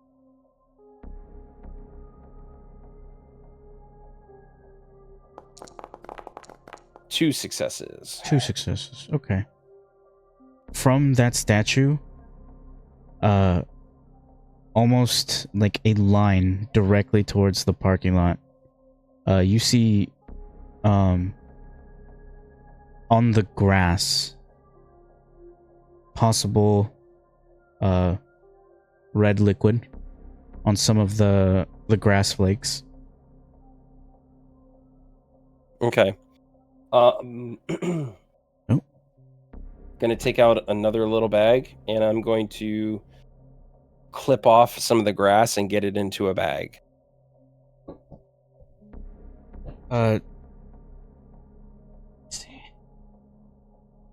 Do we know how long blood coagulates? How long that takes? Out in the open. Actually, let me find out because I don't actually know. How long does it take to surface? Begins to clot within a few minutes. Starts to dry as moisture evaporates. The time it takes for blood droplet to dry, depending on factors like ambient temperatures and surface material. At room temperature, 68 degrees Fahrenheit, a small droplet might take about an hour to become resistant to wiping. However, a higher temperature can speed up the drying process, while lower temperatures can slow it down. Blood begins to clot shortly after exposure to air, forming a gel-like substance. As the blood clots, the water content evaporates, causing the clot to dry and harden. So 75 degrees can reduce drying time to 30 minutes. It does say surface material can influence drying time, which is why I said like the whatever it is, this red smudges, it's been absorbed into the stone already at this point. How big is the how big is like, is it just like small droplets on these things? Let me think. It's pretty. It's a not like a huge spray, but it's more than just a couple droplets. Okay, but it's not very big. It's like maybe size of a quarter instead of like maybe the size of a like a like a pinhead or something like that. Yeah, probably like a quarter. Okay. So it, depending on the heat and humidity, it might actually take anywhere from probably like maybe 30 minutes to an hour and a half to dry, because it's probably been pretty hot all day. And it depends on what time of day it happened, because if it was like sunny out when this whole thing happened, then it would take a shorter amount of time to dry, so maybe like 30 minutes. But if it happened after the sun went down, it's just warm and humid, it could have taken longer because it's not actively being like dried by the sun. Does that make sense? Yeah. Okay. So, let me see. Let me reenact the redact that smudge and just say that it looks like it's drying up, and the one on the grass is still is coagulating but not completely dry. Okay. So, since my character would be aware of this, probably put estimated time 45 minutes to an hour. All right. Because it's late at night. That means the sun has already most likely been down. What time was sundown at this time of year in Florida? Usually 5:30 is usually when the sun goes down. Yeah, so definitely sundown when this whole thing happened. So probably about 10:30, 11 o'clock when this encounter happened. Still gonna do the same thing. Get samples from get samples from the wolf statue of what's there, Okay. and then I want to get some more samples of the grass. The substance on and I'm assuming at this point is blood. Yeah. The Yeah. It's blood blood. in the grass. So, and then I'm gonna go ahead and follow the trail after I get some samples. It goes straight to the parking lot. And stops by the sidewalk. And so it terminates just at the sidewalk once it hits so it hits its front, goes from grass to sidewalk and just immediately stops. Yeah. Interesting. I'm gonna look around the area. And I'm also gonna look somewhat into the grass area and see if I can find out maybe they took a different path in the grass. But I want to look around the area to see if I can pick up the trail. I'm also going to be looking for any kind of tire marks or anything like that. Tire marks. Okay. Yeah, tire marks or anything like that. Something, any kind of vehicle at this point. You do see tire marks. Okay. Right next to where, not right next to, but a little bit from where that blood ended. In the grass? Not in the grass. It's like by the sidewalk. Okay, so it went to the sidewalk from the grass, terminated there, and then Tire some marks. ways late. Oh, so wait, hang on. I'm make sure I get the right idea here with this. So you went from grass to the sidewalk, right? You said it stops at the sidewalk, and then farther into the parking lot, then I find more. So it's pretty close to the sidewalk where you see the tire marks. Oh, okay. Mhm. So it is. So it's like they didn't go very far, Yeah. and then I see more blood next to the tire marks. Okay. There's like a little pool next to those tire marks, but there's no more blood afterwards. All right, so I'm gonna get a close picture of the pool of blood. Right. I'm gonna have, if I can fit the whole thing in there, then I'm gonna have my thumb sitting close to the pool of blood, so we can see roughly how big it is. And then I'm gonna take some pictures of the tire marks, to see if we can identify the types of tires that were on the vehicle.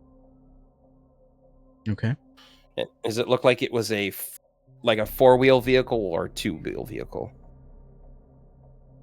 Let me know it. I'm gonna start putting some notes in here. So.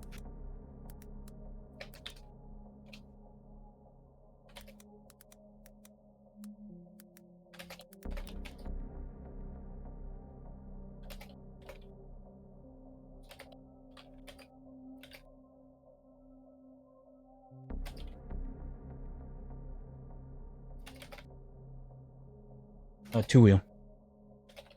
Okay. To the parking lot nearby. To the parking lot nearby. Stopping.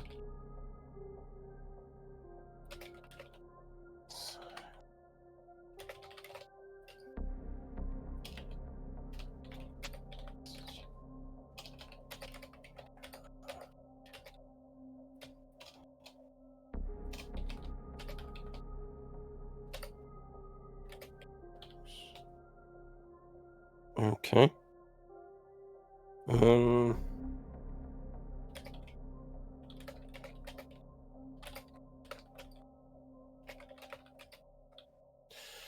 All right. Do I see anything else in the immediate area at all? Give me a wits investigation.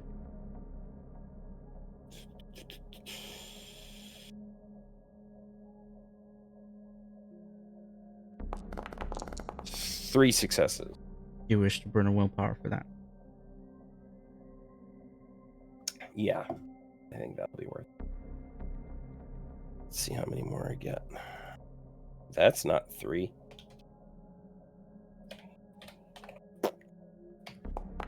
Ooh, that's not good. Oof. Oof. I don't suppose I can burn another willpower, can I? No, but Damn. at least it's not a total failure. Oh, so that doesn't count as a critical failure with the 2 1s in that? No, it's if you get more ones than your whole roll, then that's a critical failure. Oh, gotcha. Okay. Yeah. No, it doesn't double take all your dice. That would be so fucked. But if you did roll one on your desperation, that would completely fail the roll. Yeah, but I'm not desperate right now, so. Yeah. Okay. So there's a couple things with this roll that you notice. A little ways off, maybe a couple feet from it was like a bush, I think. It's like a tree and a couple bushes. You see some like a pile of dirt or like fine what would it be? The only way I could say is like fine ash is what you find there. It's like a pile. A pile of fine ash. Okay. Mm-hmm.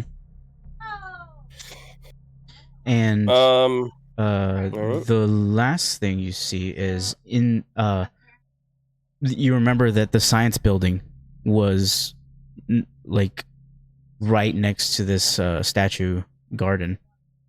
Yeah. To the side of that building, there is a mark on the building. So if I'm standing there, I see a mark on the building. Okay. Yeah, it's a little, not immediately, so like the wall that's facing the garden, not that wall, but when you turn in, there is a mark on that wall. Interesting. Of the science building. And okay. It looks like a blade. A blade. Mm-hmm. Jeez, what the fuck? All right, so I'm going to take like a. I'm gonna take like a. Actually, I think I have a pen on me. I most likely do. Mm-hmm. Take a pen and I'm gonna like swirl it around in the dust a little bit to see if there's anything inside of this little dust pile, the pile of ash. No, nothing in it. But as you move it, even the slightest breeze will start taking some of that ash away. Like it's very fine. I'm gonna go ahead and try to get some of it into a bag. Okay. You manage to Mm. get a little bit of it before it all dissipates. All right. And then I'm going to walk over to the science building, and I'm gonna go ahead and examine this mark Okay. on the building. As I'm walking over there, I'm keeping an eye out for any other marks or weird phenomena. Besides that, that was probably all of it. Was just that Okay. that blade mark. Unless you start like, searching buildings and shit. Not yet, but But yeah, on the science building, it just looks like, just imagine if you had heated a knife really hot, and I guess the best way to do it is like placed it on some butter, left it there for a moment, and then lifted it. so does any of the material on the wall of the science building look melted, or is it just a clean cut?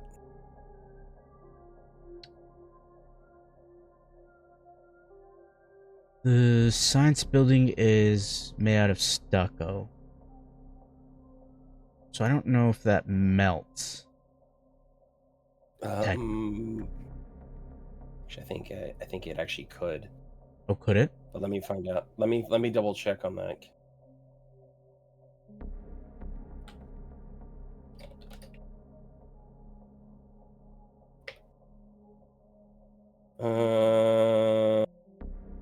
Cement-based material that is highly fire when exposed to high temperatures. It is a component of cement, sand, lime, and water, and it forms a hard shell-like structure. While it can crack or degrade under extreme heat or prolonged exposure to moisture, it does not melt. So no, actually, it doesn't melt. But It it doesn't can melt. crack or it does not melt. But it can crack or degrade under extreme heat. Okay. So it doesn't melt, but looking at this, it melted. The fuck? Like, it is a melted imprint of whatever this knife is. It's like a knife. It's got the shape of that, the blade. That's all So you is it see. like, is it flat? Like, it not like necessarily like a slice, but it's flat. Like, Yeah, it's like I it was placed pressed. this- It was pressed there almost. and there's no knife there now, right? No, it's just an outline of it. I'm going to take a picture of this with some closer pictures of it. And then do I see it? So I don't see anything else in the vicinity, you said, right? No, unless you're going to conduct a full-scale search around every single building. Like, in the immediate vicinity of this crime scene, there's nothing. Okay. I'm going to go back briefly. I'm going to go back to the cut in half statue, and I'm going to re-examine this. Does any part of the statue look melted?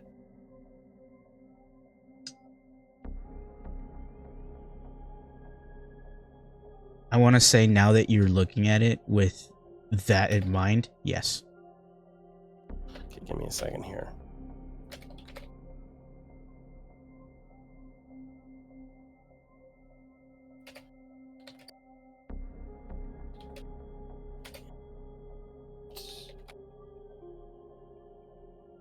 I should ask, how big of a knife imprint?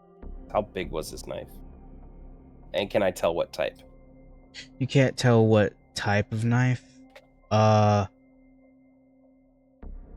would say it's pretty big. Judging by like what was from the building, pretty big. So, are we looking at like 12 inches, 24 inches? I mean, are we talking like a foot long knife? Or are we talking like 2 foot long knife? I don't. Which no, is it's which not is a basically sword. which is I was gonna say basically is kind of like a short sword. It's like a bayonet knife. Yeah, Bayonet it would knife, be yeah. that. I was gonna say that would be more like, well, if it was 20, or so that was it was the size of a bayonet knife. Yeah, I think that's probably the best way to.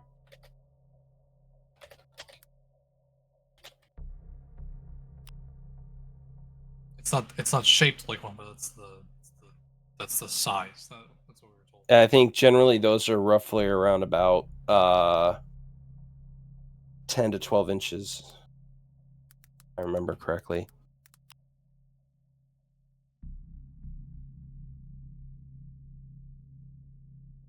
All right. I didn't mean to interrupt. I was just helping you out. No, thank No, you. you're fine. I was Fine. I was struggling to figure out the dimensions of this. Yeah, that's what you described it to me as. Yeah. When Yeah, we looked at it.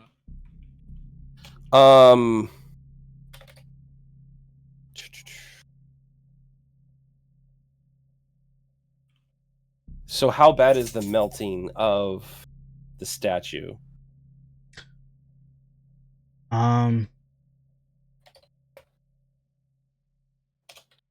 Not as bad as the building, but now, like, the only reason that you even see that kind of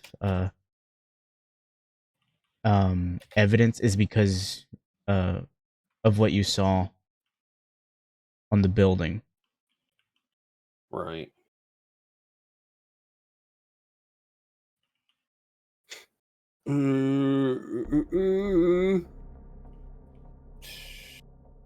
It's rather subtle when it comes to the statue, but there's still like slight meltage, I guess is how I would say it. Yeah.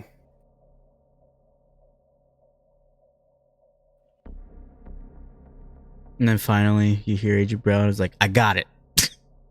It's the tweezers. Plucks it Excellent. out. Ugh. It's like I was trying to cover up a cavity or something. Yeah, yeah. And so I go over to it and I take a picture of the bullet hole. Yeah, this is you're gonna love some of the things that I found here. Oh, lovely. Yeah. I go to one of the police officers and after I take a picture of the bullet hole and I contact him, I says, I have a question for you. What is it? Are you is the police gonna search the buildings here at all? Due to the fact that we think that it's it was reported as vandalism and a gunshot was heard, we are going to search the whole premises. I take out one of my cards. I'm gonna need results from those searches. I want any little thing, anything at all found. I need to know about it. Okay. I hand him one of my cards. My recommendation, Agent Walker, check the security feed. None of the security guards are there, but we did unlock the what is it? The where the building for you. Oh no, trust me. Yeah, that is my next visit. Is the security office. All right. So, I look at Agent Brown and I nod my head towards the security office. And he's like, "I'll follow suit. Are we good here? Do you need me to do anything else?" No, but I want to share with you what I found. All right, let's go ahead. As we're walking, I ask him, how much do you know about like building materials and things like that? You know, say for example the melting point of like stone and stucco.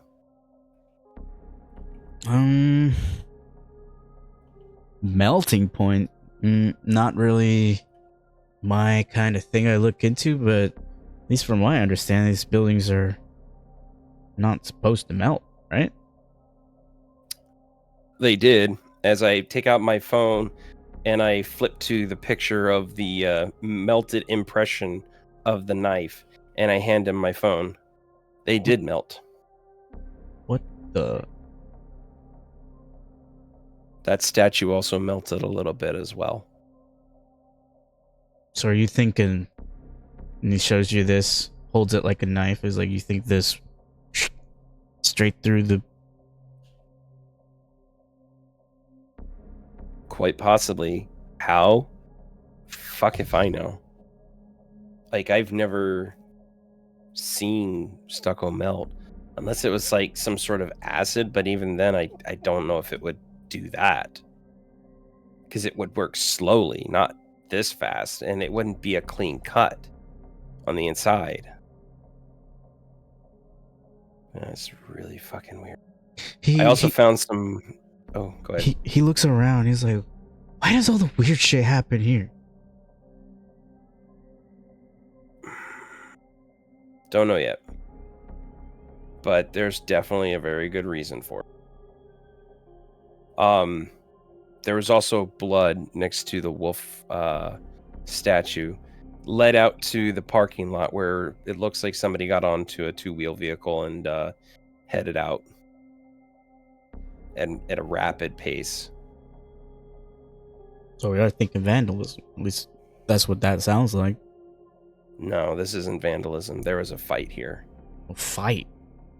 A fight. And I have no idea who or what was fighting. But it was not normal. Alright, I'll keep that in mind. What's giving you the inkling that it's a fight? Well, partly the blood that's sitting on the ground. Okay. And the fact that there's a bullet hole in a statue that was cut in two. That doesn't make any sense. Why put one bullet hole in a statue? Also, how the hell would they have gotten the statue off of the base? Like, it's secured to the base. You know? It wouldn't have just fallen off if they cut it in two and shot it with a gun. They would have to rip, and it's probably weighs, I don't know, like a good 2,000 pounds.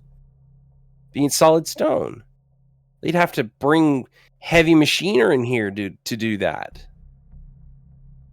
I mean, you can't just cut the dang thing in half, shoot it with a gun, hitch it to the back of a truck, and then pull it off. That isn't going to work.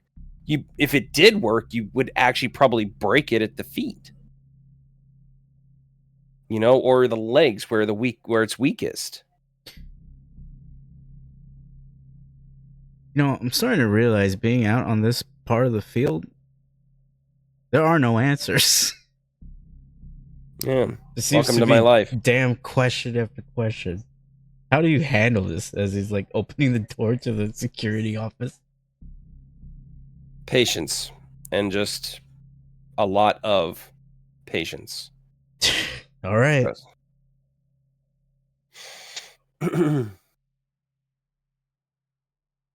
So we head inside Mm-hmm. to make contact. I'm assuming Gavin is here after this. He would have been called in. He looks like he was woken up from a deep slumber. And he looks disheveled. I walk up to him and this is Gavin. Oh, yeah. What's up? Yeah. How are you doing? Sorry we have to meet under certain circumstances again. Oh. Two of my guys are in hospital, so...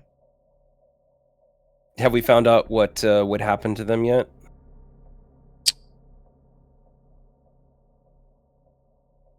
I haven't been told. And it worries me. Mr. Agent Walker, could you go to the hospital and check for me?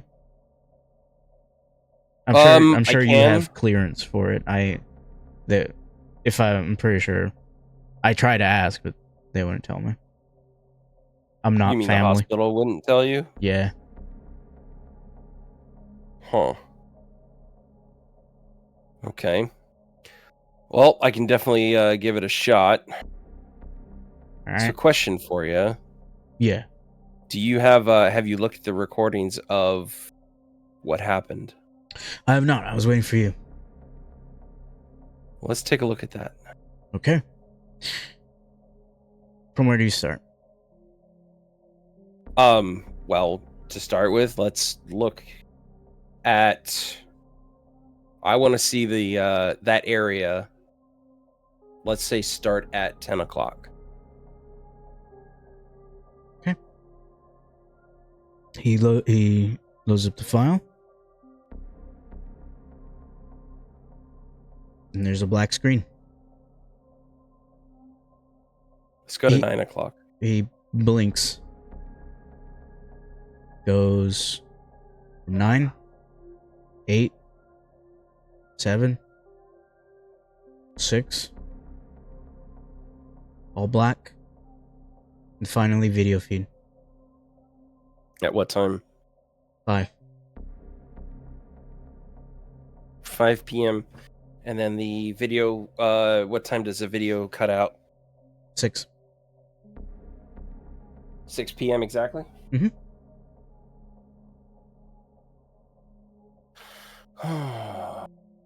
So, who would have access to delete footage in your system? That's the thing. He scrolls through the video feed. It's like, I don't think it's deleted.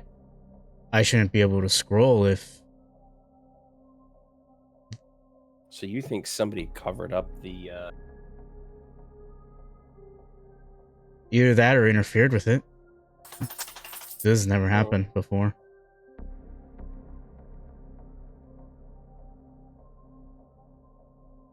Interesting. Go ahead and scroll forward, and let's see if the video comes back at any. No. It is completely black until you scroll all the way back to 5 p.m.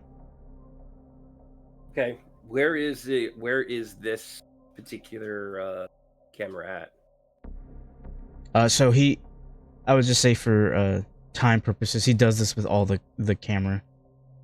cameras. There's multiple monitors, and he'll do them all at once, so we can see them in real time, and they're all like that. They're all black. Yeah. Starting at 5. Yeah. Including cameras not near the area. The whole system. Can you pull up a live feed right now? Yeah. He'll switch to live feed. Black. How in the hell? Is there a camera here as well? Is it showing just black? He'll switch to it. Yeah. Huh. Where's this camera at? It's probably Is it one of like the this? it's probably one of the ones that are like in one of those oval thingies in the ceiling. Okay. Can we take a look at that camera, like physically? It'll take me a bit. Well, let's at least go to see what it looks like right now while it's in its dome and installed. Okay. We'll probably have to move a chair, maybe a table to get to it. Yeah, But it's fine with me. At least the surface of the camera is like, no, doesn't look like it's been messed with. I would need one of the maintenance guys to start unscrewing this thing in order to get it out. Can you do that? Because I'd like to actually have my team look at this at one of your cameras. Sure. You want me to take it out? Like completely? Yeah. You can. Yeah. Okay. And you'll go ahead and get started on that. We're hanging out here for a minute. Well, he does it 'cause I assume it might take a short time, like maybe 20, 30 minutes, Yeah. something like Do that, I you assume. do you look at any of the footage while he's doing that? I mean, there is no footage of anything. Like, it all ends at 6 p.m. Mm-hmm. You know, there's at all of the footage. I mean, I can start looking at all of the footage at 6 p.m. and see if there's anything weird happening on any of the cameras at 6 p.m. that he has access to. Okay. He has the whole day. It's just from 6 onward, there's nothing. Yeah, but it would take me a very long time to get through probably the number of cameras they have to view them. Like, you're looking at I don't know how many cameras they have at this school. I mean, do you have an idea how many cameras they have? There's probably like, I want to say maybe 10 screens. Yeah, 10 Five, screens, but how five. many cameras? How many Um, cameras? It can't be just 10 cameras for the entire campus. And that's the thing, is if he's going through all of his cameras and they all go dark at 6 p.m., mhm. that means the entire system was affected by something. So that means going through all of the camera footage, like if there's, for all I know, there could be like 50 cameras Mhm. on site, and that's like going through an entire day's worth of video. You're looking at like a week's worth of almost watching video, pretty much nonstop for a Yeah. single person. Yeah. If you get a team of people doing it, it would be less time, but we don't have a huge team to do that. Yeah. So I'm going to start looking over. I'm just going to start selecting all the cameras like right before everything went black, and I'm going to take a look and see if there's anything weird happening at any of the cameras that just seems out of place. Out of place. Okay. And then when I find a camera that looks like something is out of place is happening right before everything goes out, then I'll do a deeper look at that camera. Roll me a wits awareness. Leave it to a roll. All right, let's see here. Wits and awareness.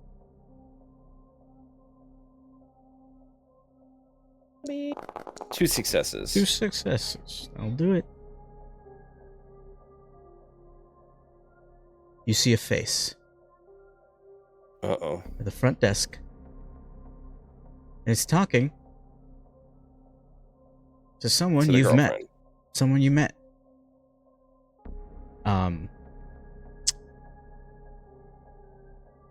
It's your target. It's Trent Desmond. Oh. All right, give me a second here. If you can security.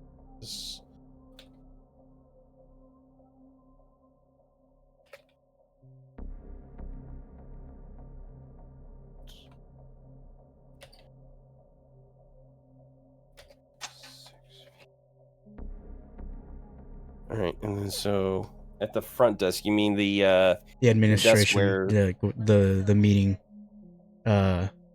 You were there. You see the familiar lady. yeah, the weird lady that likes Agent Brown so much. Yeah, Miss Bertha is her name. However, Trent is not alone. Next to him is a person in what only you could describe as like pest control.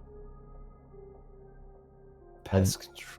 Yeah, they have like a suit, not a suitcase, but like a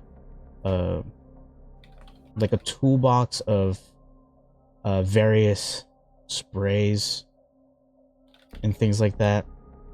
They have on a hat.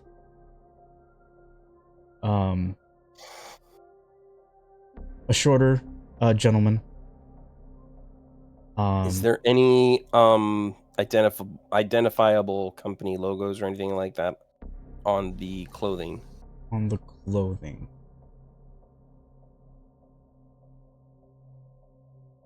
I don't know if you could see the name on it. Because it'd be like on the bright patch of it.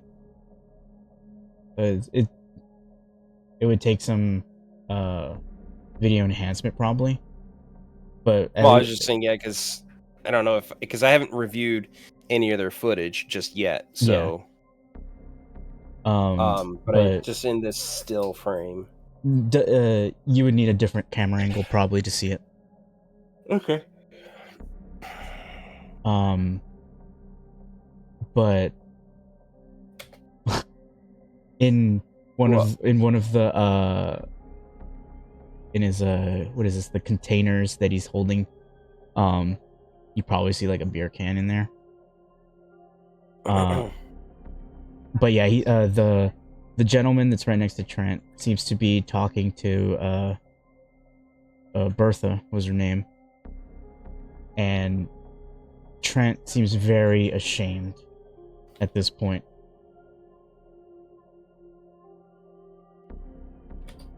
And Bertha is just like, wagging her finger and just like pointing at Trent, probably saying harsh things to him.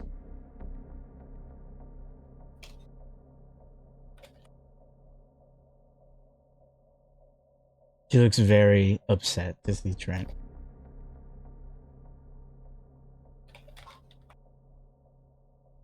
I just say basically saying he looks very chastised. Which is essentially the same thing. Yeah. So it's just those two and that's it. Yeah.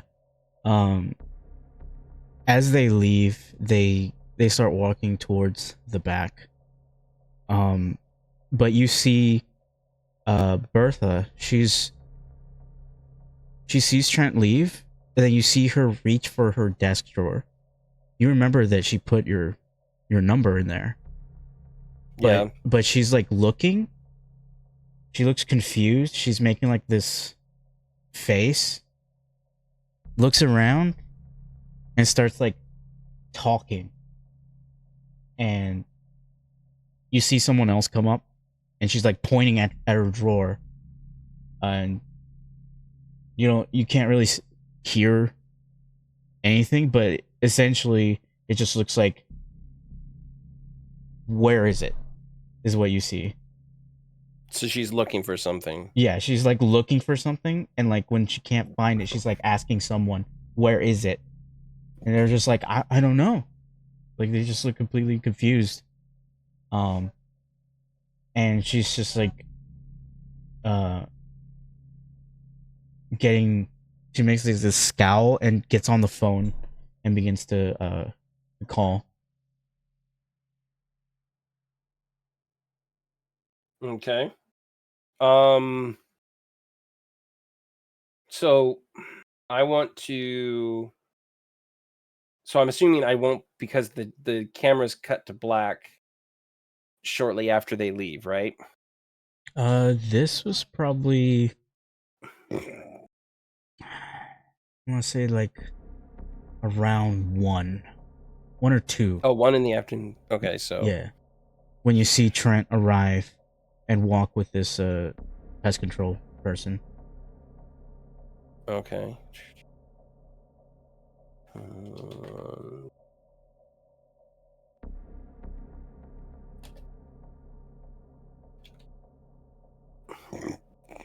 Can I track where they walked to? Like, now that you have your target, yes, you can track them. And yes, so I want to track where they went to using the cameras.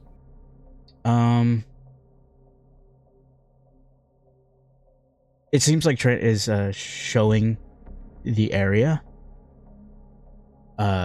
He's the one leading. However, they first go to the security office and get badges as visitors, and then head over to the science building. Okay, so I track them going to the science building. Yeah. Did I, when they were in the security office, did I have full visibility of them on camera at all times, or is there at any point in time one or both of them was off camera? when they entered the building? They were both together. Like, but were they on camera at all times? There are points where they walk off frame, but then they enter the next frame, like immediately after. There's no like big window, Okay. essentially, but yeah,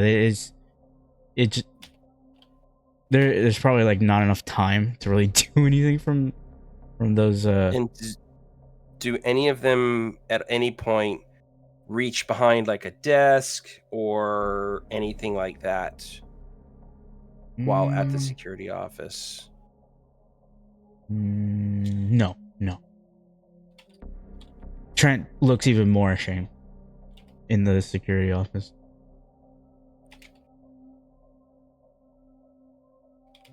A couple of the guys you see them laugh a bit.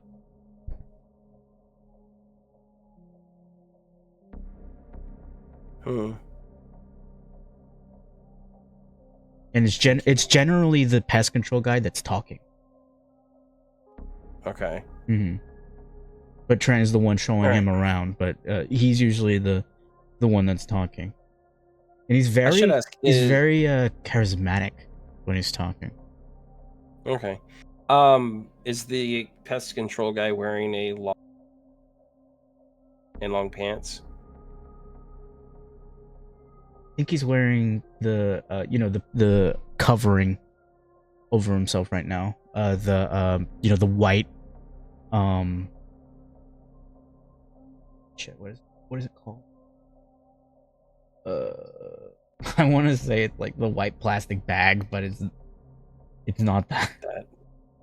Well, yeah, it has to be breathable at least a little bit, otherwise it's roast. Yeah.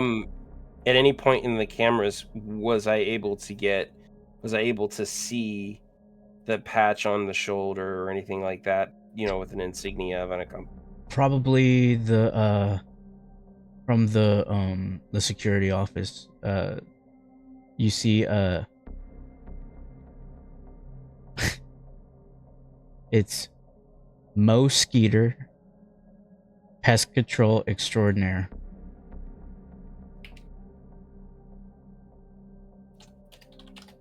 Mo Skeeter. Yeah.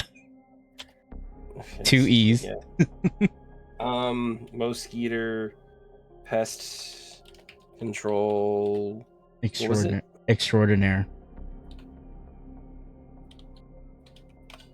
Okay. That's very interesting. All right. I'm gonna reverse it back to. Oh, and you see the security guys. They give the pest control guy a golf cart. Oh, I see them get a golf cart. Yeah.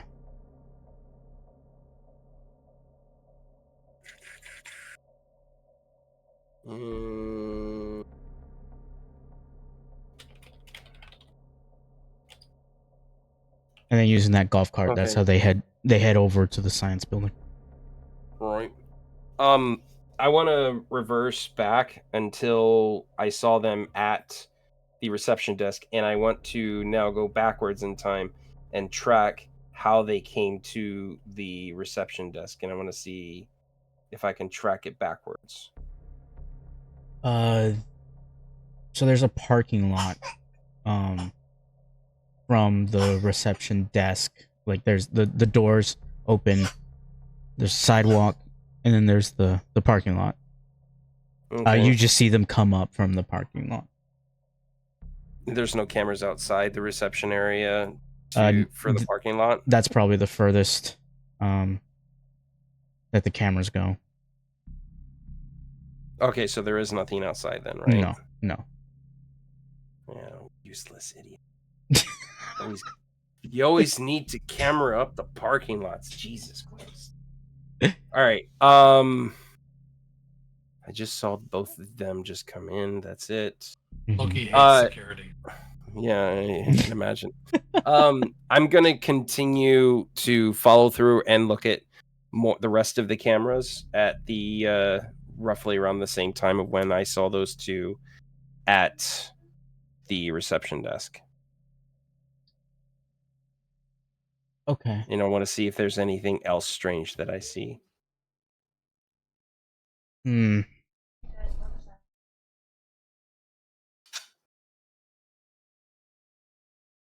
Hold on. I need to ask my my other player something real quick. Okay. While you do that, I'm gonna look at getting something ready for dinner. So I'll be right Okay. back. Spook, did you do anything sus that would have been seen on camera? I I literally don't. just went. I went to the student building. Yeah, I know you went to the student building. You went to the shooting range, but I don't. You didn't go to the actual statue area, did you? No, I did not. Right. Okay. So you wouldn't have seen that. No, I did at the end. Yeah, at the end, but you didn't. Yeah. You didn't during the day.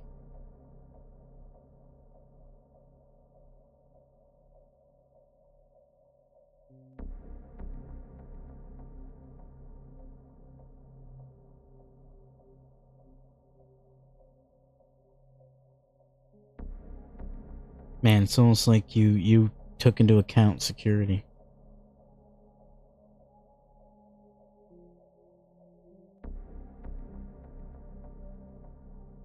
It doesn't matter. I did send you that. I don't know if that's tracked.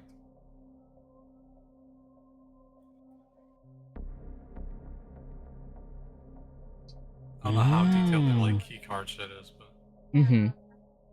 so. I don't even know if they scan it. Or if they just like check you, that's different. But if they physically scan it, then there would be a log. Yeah. So that would be like a question of like how fucking killer is it? He's on camera. Yet someone's swiping a card. What the Well, like, fuck? is a card secure? Is the library card secured or? Not the library, but the student what was it? The student lounge area probably was. Okay, so then yes, that answers that question. Definitely the shooting range would be. Which I used there as well. Mm-hmm. So. No, she got me in the shooting range. Yeah, yeah. You didn't I have did to that. do that in there. Yeah. It was Sarah and Kat got you in. Yeah. I was going to, and then just like did it without me even saying anything. Yep. Is there that cool?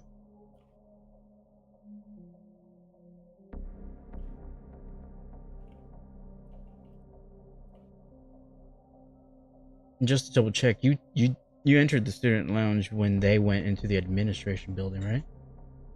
Correct. Okay, perfect. I have my timeline or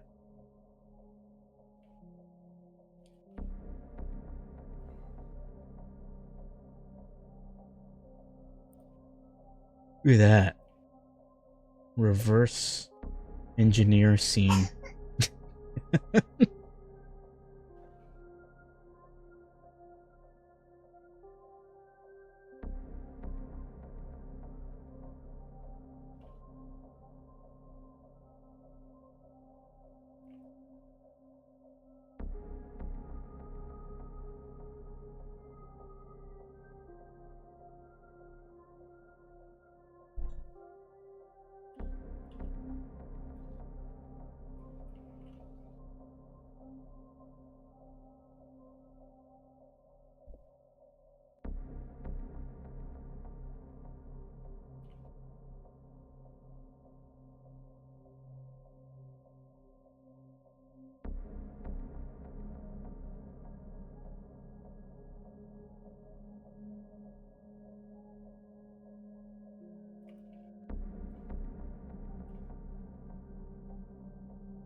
unfortunately, you can't cover all your fucking bases. There's only so much you can do. Yeah.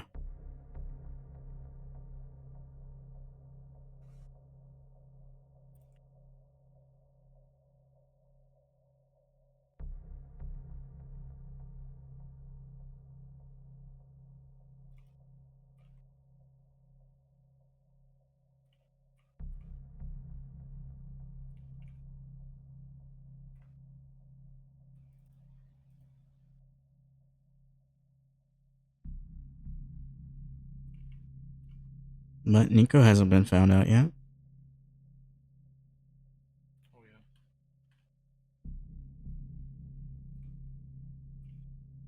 Just so I know, you were wearing a tracksuit, right?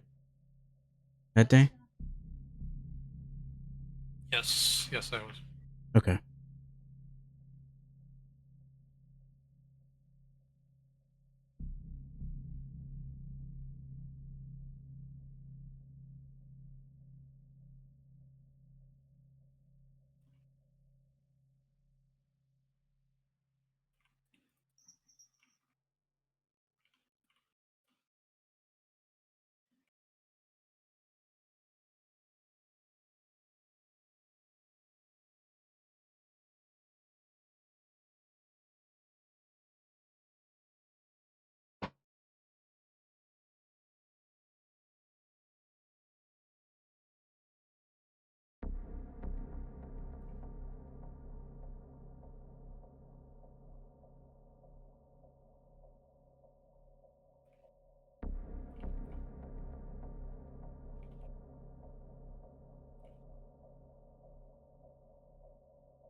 Okay, I'm back. Sorry. Welcome back. So what do we figure out? What was the last thing I said? Well, originally you gave me the shirt or uniform for the pest control person. Right. And then I've asked if anything else happened around the exact same time that the Trent and this other person came into the reception area. I started finishing looking through the rest of the cameras. Um. And then you had to confer with somebody about something. Yeah. So I would just say to make your search a little quicker. Eventually you do find out that Trent's ID, his student ID, opened a door to the student what is it? The student lounge area. In the science room? No, it is a separate building where students there's a cafeteria in there as well, but students can hang around. There's like arcade. There's a couple of like meeting spots there. But it does take a student ID to get in. This happened at the same time that Trent and this pest control guy were in the admin talking Oh. to Bertha. Can I look at the video feed of who is entering? Like, is there a camera pointing at that door where his badge was used? And can I look at it the exact timestamp of when the badge recorded that it was used? Yeah. Spook, you want to give the honors of what you were wearing?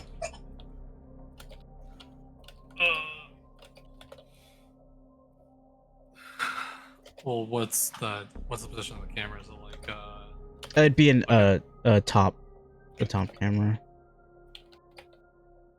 So Gotcha. yeah. I believe I was wearing a Adidas tracksuit that day. A 6 foot, what is it? 6'3". 6'3", very athletic man. Definitely not Trent Desmond. Yeah, definitely not Trent Desmond. He's he looks like he's in his looks like his 30s. He has dark black hair. He's ice blue eyes. Oh, so I could see his face. I presume so. Just Or is probably not your eyes, but definitely you can see the shape of his face. Okay, my bad. Mm-hmm. Okay. Yeah, that's the thing. 'Cause if I could see your eyes, that means I got a really good shot of your face, and I could take a picture of that. Okay, yeah, I don't know the scene, so I apologize. Yeah. No, it's okay. That's why I was asking.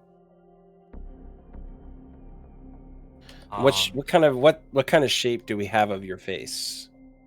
It's probably like a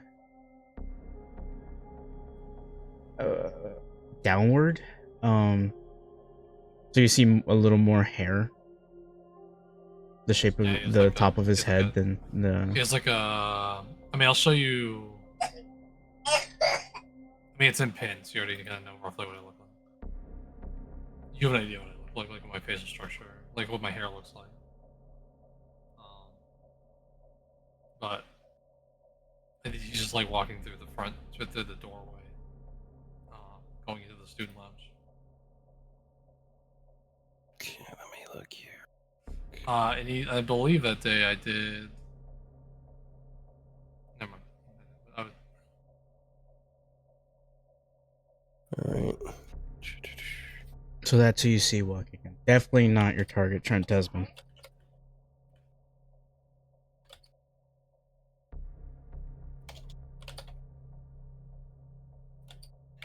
All right. Cool. And there's no video feeds. Is there any video feeds inside of the student lounge? I would say yeah. There is. So what did this person do? He sat down next to two other students. One is a goth girl, and the other is a scene girl. And they seem to be scene girl? Yeah, a scene girl. And What they does that seem mean? Think of like the emo style, but they have like the bright blonde hair with different multicolor.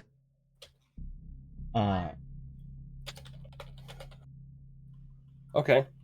And did it look like he started a conversation with these two? Yes.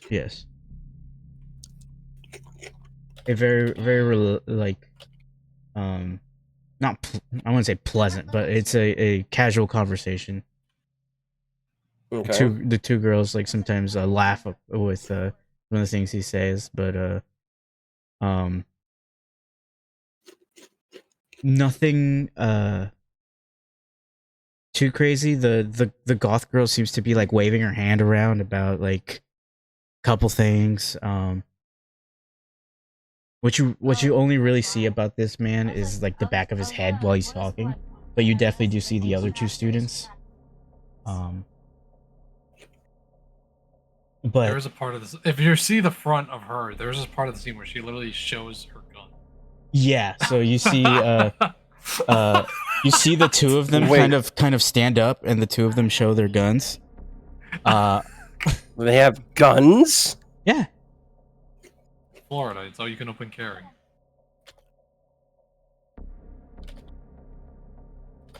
And then you see them point for a couple things.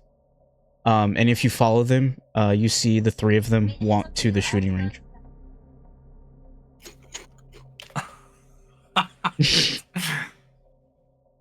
The shooting range at a college. Interesting. Okay. Definitely not something that is up here, but that's okay. I was just as floored as you initially. So, I'm going to I'm gonna go back and I want to get a really good picture of the two female students. Okay. As good of a picture as I can get with the video. Mm-hmm. And then do they come out of the shooting range, or is there still video footage in the shooting range? I would think there is. Don't play. So I just want to assume this. yeah, there's it's like an angle that shows like the row of the where the people be shooting. Mhm. So you you see the three of them shoot, and then all of a sudden you see Trent go up to this man. Before that, when you see this man shoot, he's not wearing protective eye. Oh yeah, covers, that too. And he looks professional. Okay, so can I see the only the top of his head then, or can I see the front of his face? I don't know. I think it's the back. Yeah, it's probably like the side view. You might have got side profiles on walking in. Yeah. Okay. There's a No, chance. that's fine. But he's not wearing ear protection or No. Or head protection. No, he's just yeah. It's because it's outside. Like this dude is like, he looks professional. Like whatever he is, you know. Or really stupid. No. Like, what I'm trying to say is like, you know, I'm trying to say like it's a little, maybe it's a little uneasy. You know, that he's just like so comfortable around the sound or whatever it is. But the other two definitely do have eye protection, ear protection, and all that. No, I don't. I'm not, phased by this at all. Well, I just mean, look at him like, not for you, but the fact that he's on a college campus. Yeah. You know. The fact that this man is shooting without protection, quite literally. My first thought is you are either fucking moron and you don't care about your hearing, or you just got a lot of balls and you just don't give a fuck. Because that'll fuck up your hearing real fast. Probably a little both.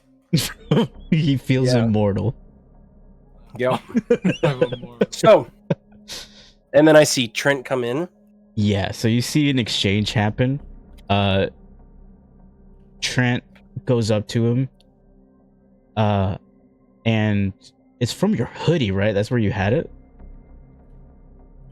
Or was it your pants pocket? I think it was your hoodie, I want to say, where you had this thing. It's a... What's that? Never mind. I don't want to interrupt. I don't remember what I handed him. Oh, you handed him the scope. The thermal scope. Yeah, it looks like an attachment to like maybe a rifle. But it's like hands him a rifle scope. Yeah, but no rifle.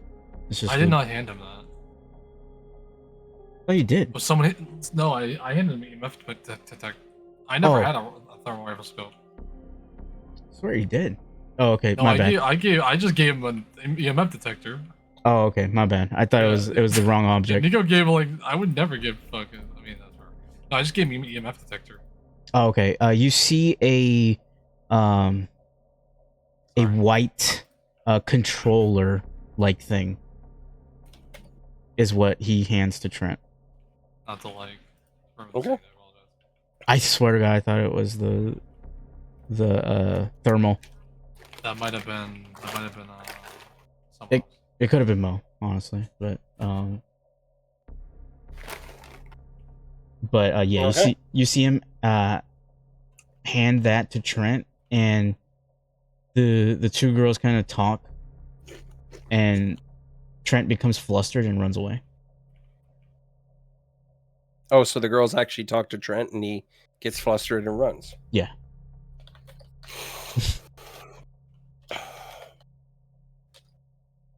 And you see the three of them commence back shooting. Interesting to know. And Okay. you see Trent run to the science building again.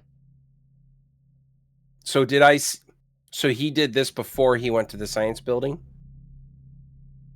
It was kind of like they entered the science building. Trent ran to the shooting range, got this thing, ran back.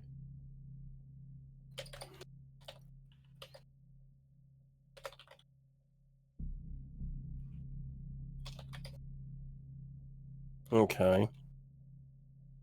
Yeah, I don't know where he got the scope from. I don't, How long does this guy, I'm calling him Adidas guy right now. Mr. How Adidas. long does how long does Adidas guy stay in the shooting range with the girls? I would say it's quite a while.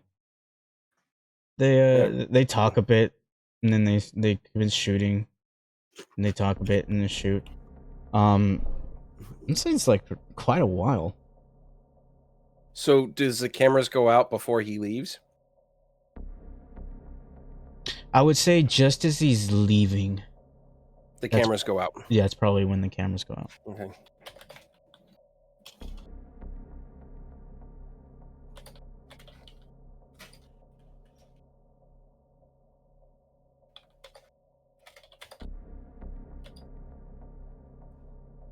Okay. I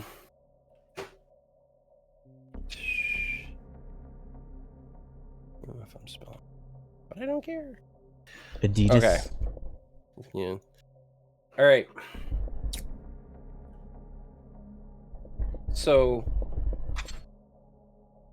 I would say that's probably all Same- you glean from the rest of that day. from all the camera footage. All right. Mm-hmm. I assume Agent Brown was there, sitting there, looking at, watching all this with me. Yeah, he was there. All right. So we should check in with with Gavin and see if he's been able to get a hold of one of those, get that camera out, and then I think we're making a trip to the science building to look it over. Okay. Actually, matter of fact, before we do that, cameras in the science building. Can I tell where Trent and this pest control person went? Yeah, there's only one entrance to the science building. And there's one Yeah, camera. but like so there's only one camera, and is it like on the side of the entrance of the science building? Yeah, so it's to the it's pointed towards the entrance of the science building, and you see them both enter the science building. And then you see that exchange where Trent like leaves, goes and then comes back with a remote. Is there a way for me to tell if he goes like to a left or right direction when he enters the second time? I believe straight. Okay. Yeah. All right, well, it's a place to start with. So I tell Agent Brown I think we need to actually take a look at that science building tonight before we leave. All right. I hope you have your police baton, flashlight. Oh, that thing. Yeah. It's a ginormous fucking flashlight. It's basically a blower. I think it is. It's something.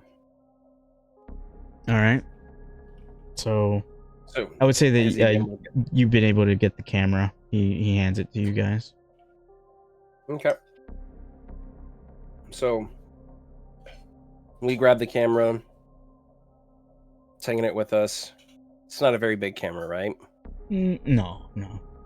Okay. All right. Let's go ahead and head over to the science building because I think we need to take a quick look around there. Okay. Want me to secure the other floors or like check the other stuff while you want to do this together? How do you want to do this? No, we're gonna do this together. All right. We're not doing no solo things tonight.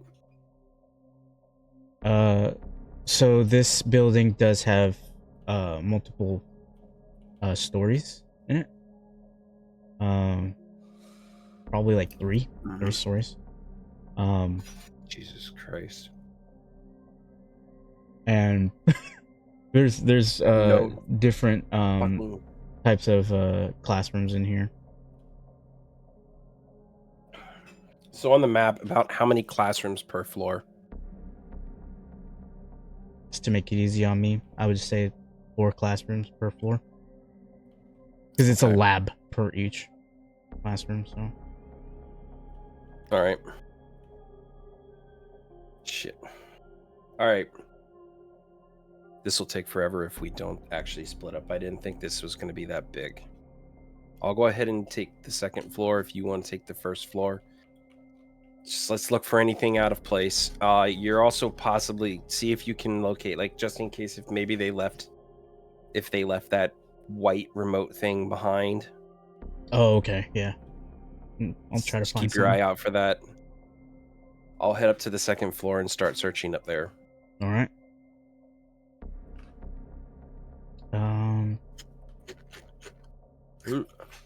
Trying to think. Flashlight out. Searching. Trying to think what they did. I would say that you find the classroom that you presumably think where those students that you gave those flakes to went. Because it's slightly messy in there. Brilliant.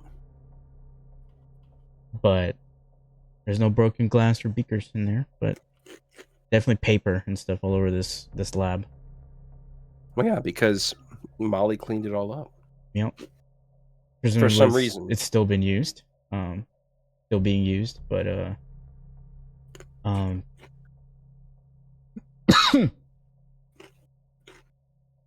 I would say that Agent Brown does find a remote, and he'll message, or not message, but like say on the radio, like I think I might have found, I don't know if it is his, but looks pretty close. Is it a white remote? Yeah, it's like a square. Got like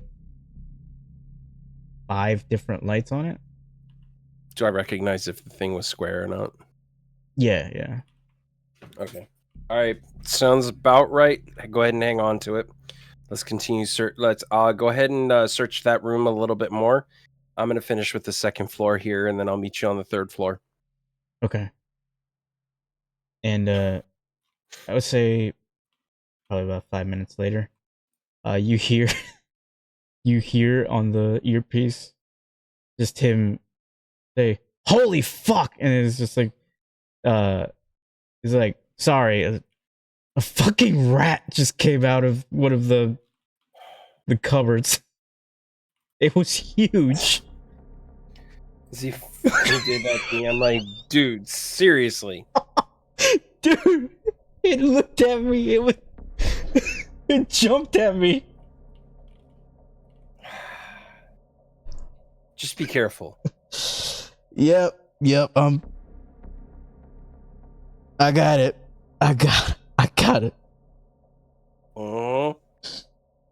And he'll continue. But yeah, that's probably an excitement. Do you go beyond level 3? There is a roof access.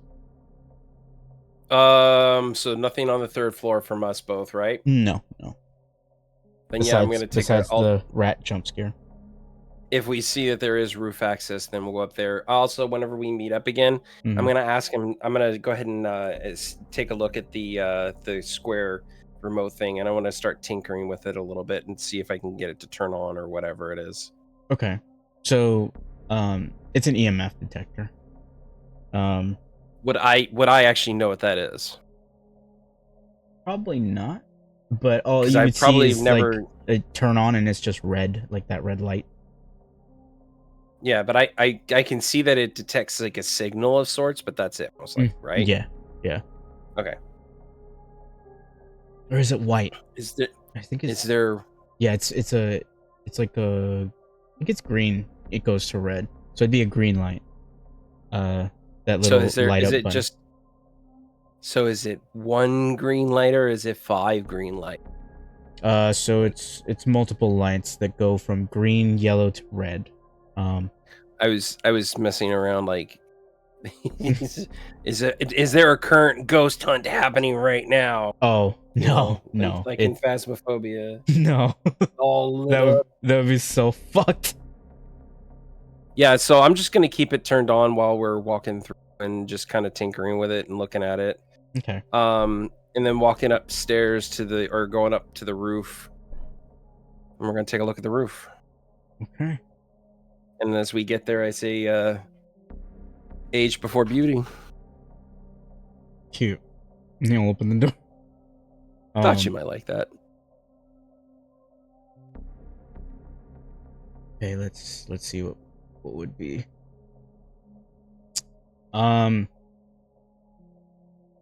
So I'll presume that the two of you are being thorough in your investigation. Yes.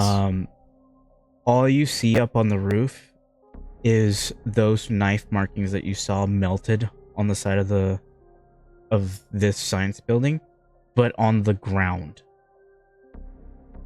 Like what the There's 8 of them. In several random directions. They're not like perfectly circular or like in a shape. It's just they're random.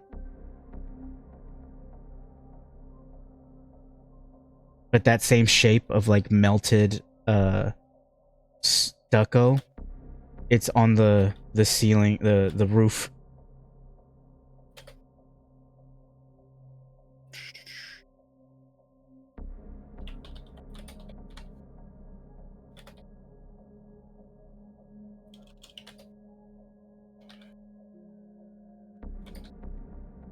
And there is no rhyme or reason for the direction of the knives or No. the layout of the knives, right? No. Oh, I apologize. It's 7, not 8 of them. Okay. So, do we find anything? Besides that, nope. That's all you find. All right, we'll try to get as much of a blown out picture of all 7 of the indentations, Mhm. and then we'll get closer up shots of all of them as well. Okay. And then I guess head back downstairs. All right. You know, this night is turning out to be stranger and stranger and stranger. What the fuck happened here tonight? I don't know, but all I could say is like it's just weird that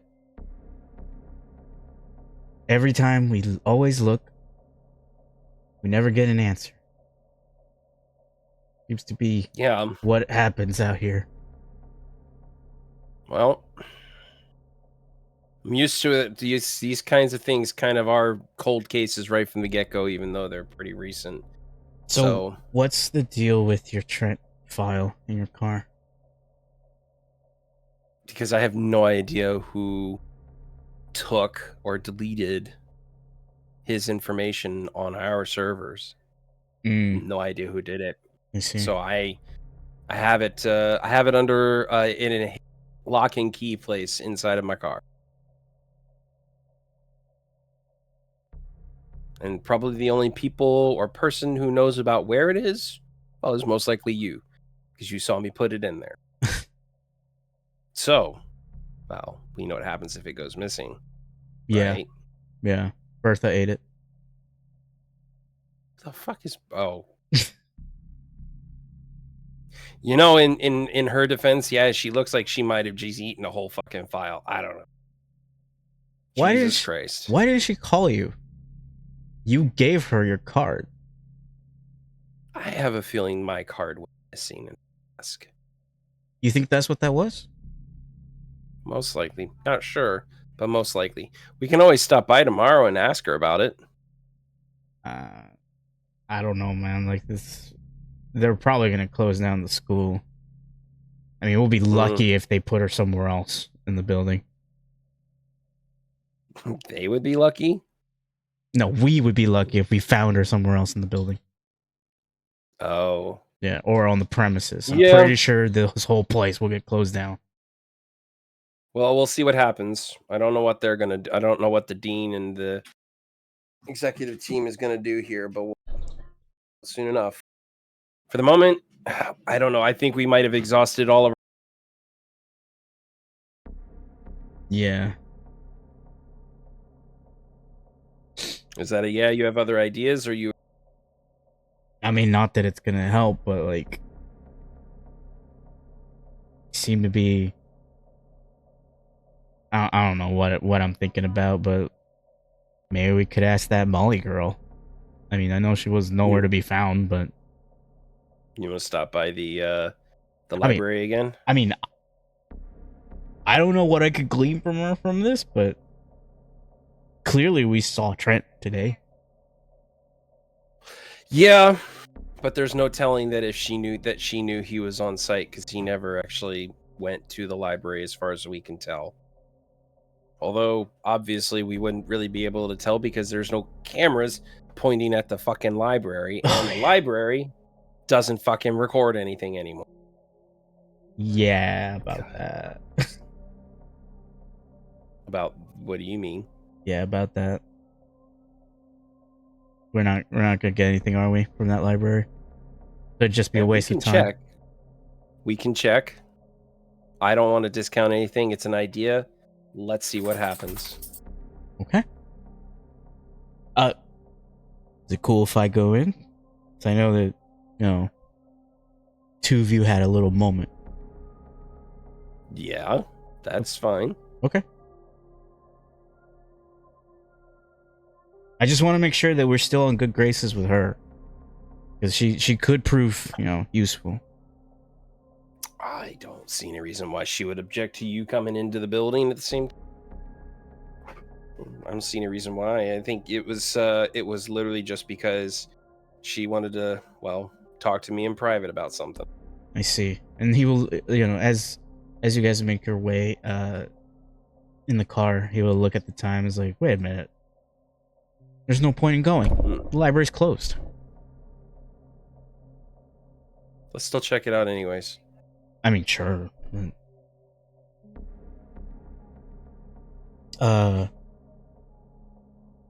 We'll say it's late. It's really late at this point. Probably closer to midnight. You guys go to the library and you know, it's closed. Dark inside. See the moonlight from the windows. And then Agent Brown will be like, yeah, I thought so. Still worth a look. You never know, right? True. You wanna see if maybe she's around the area? I mean, do you really think she's gonna hang around the area? I mean, no. Didn't she just go straight back to the dorms every time that we, you know, we're here? I mean, yeah, she did. we could always go to the dorms and, you know, see if she's there, but it's really late. You figure she might be asleep. Yeah, we also don't even know what. We'll expend that. We'll talk to her another day. I feel like, you know, maybe when we have more of a case, we could talk to her more. I don't know. Well, we can come here a different day. I mean, that'll be fun. So, we could even come down tomorrow or the next day and just have a chat when she's at the library. Okay. Stop going over the desk. You won't get stuck. I'm gonna grab some food while we transition to whatever we're gonna transition to. I'll be right back. All right. Okay.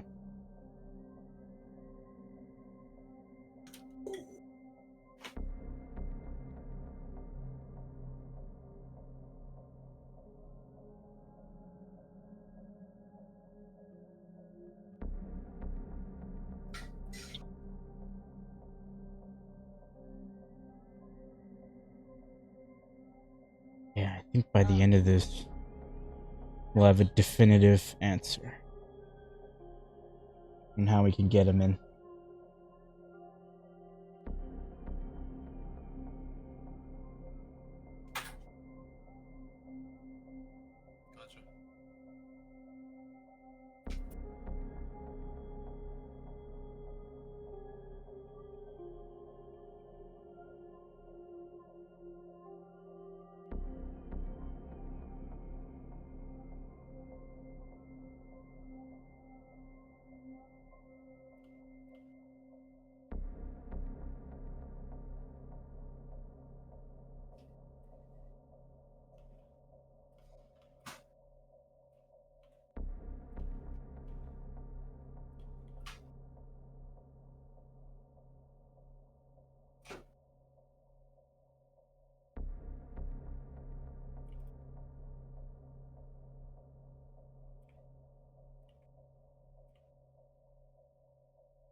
He Echo asked if he could listen, but Yeah. I don't want. If, as long as he's muted, he's just you can listen.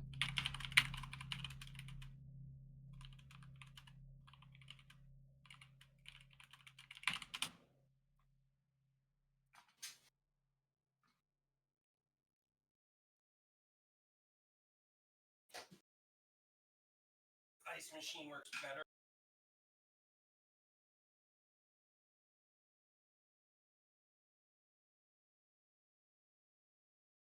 You know that.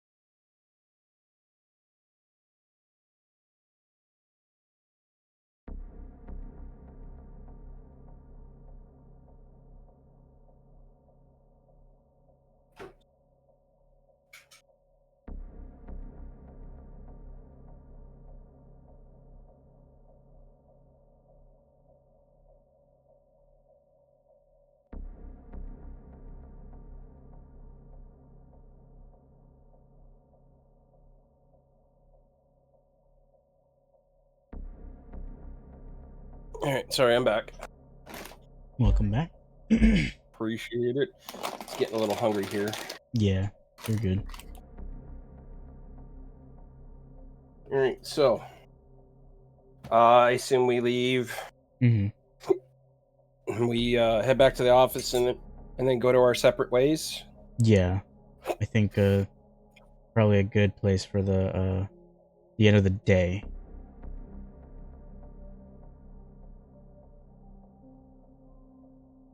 I'd probably say it's the next morning. Okay. What is the piece of evidence you wish reviewed first? All right.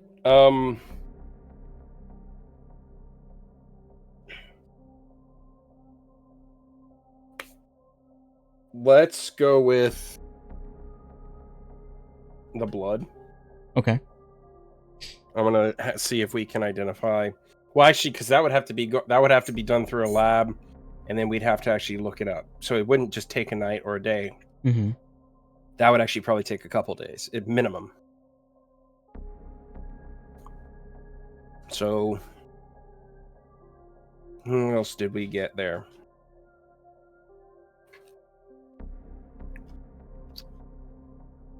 Well, I think I would probably show everybody the weird white controller thing that. Why are you drooling on my leg? Just because I have food doesn't mean you should drool on my leg.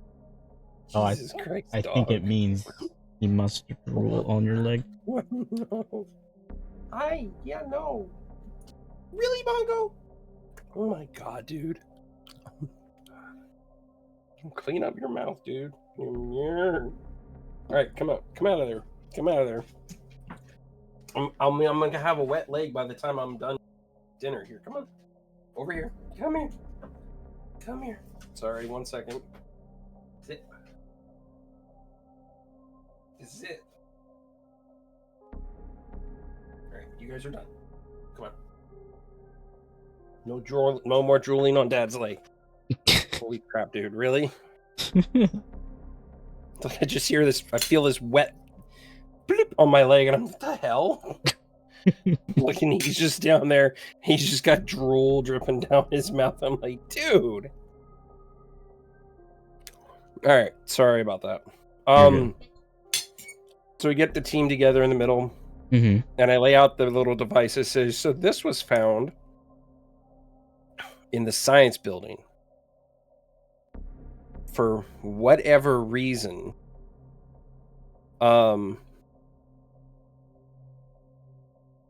Yeah, don't know what it is. Does anybody have any idea?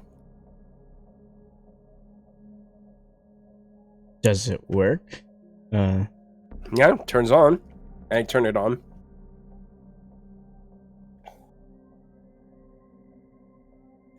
I don't know what it does.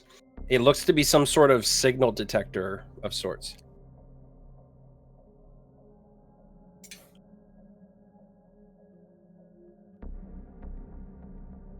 I wonder if there's a way to emulate the detection. Let me see. Um, It looks like it's like an RF signal detector, so I guess it goes off of like frequency or like maybe strength or pitch or not pitch, but frequency, strength, or like maybe a specific frequency. No idea what though. Do we have like a little radio where we can crank up the frequency power? Okay. So this is what Agent Smith would do. He would turn on the Bluetooth speaker and run it by the detector, and you see it react a little bit. Okay. Do we have anything stronger than that runs on similar frequencies? Besides a phone, possible maybe a Wi-Fi router.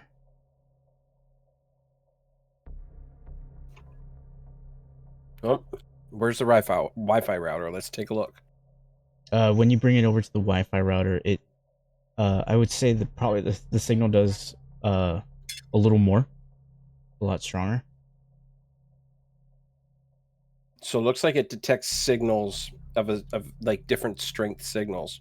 The stronger the signal, the higher it goes, of course.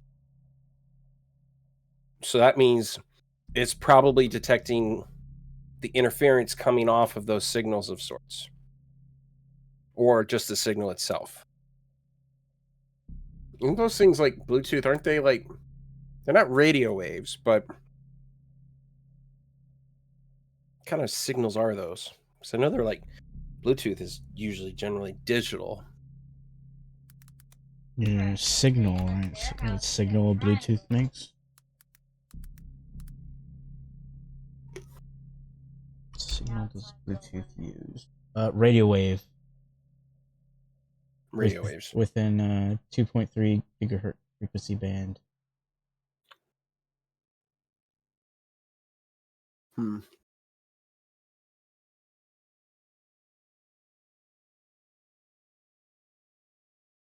Interesting. So, detects radio waves. It looks like it detects different strength radio waves. So the stronger the radio wave, which would assume the more power is running through the signal. Yeah, basically that determines how high this thing will go, or the needle, if perpetual needle on this will go. All right. What was in the science building that would require such a device? No clue. We turned it on. We had it on, while we were in the science building, but never really got a reaction from it while we were there.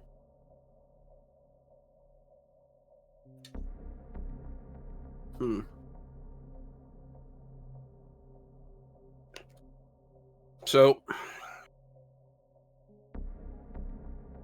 What else did you find? Well, and I pull out some photos that I printed off, or some of the printed off things I got from the photos on my phone. I start laying them out, and I first start laying out the ones about with the melted stucco and the melted indentations in the ceiling of the science building. I also pull out the ones and lay them out as far as like with the ones of the stone and stuff. So we checked, and stucco doesn't melt. But I obviously have an indentation in the side of this building of a knife that melted the stucco. That Agent Don perks up and is very interested at that. We also noticed that,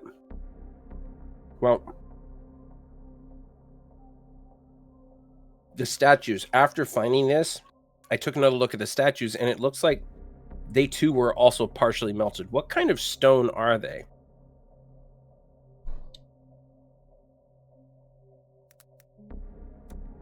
Hey, no, Cassie, leave him alone.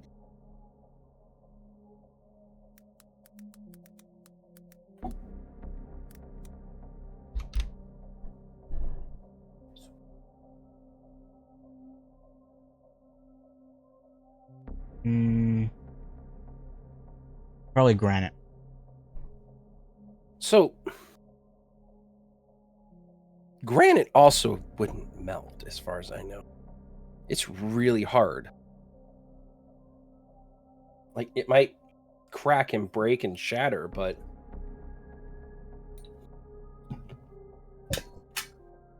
It's saying here it's also best used for weather resistance.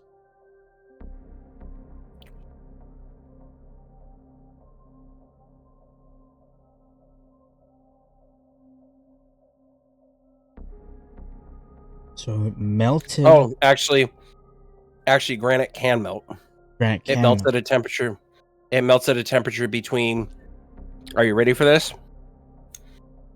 2,219 degrees and 2,300 degrees Fahrenheit.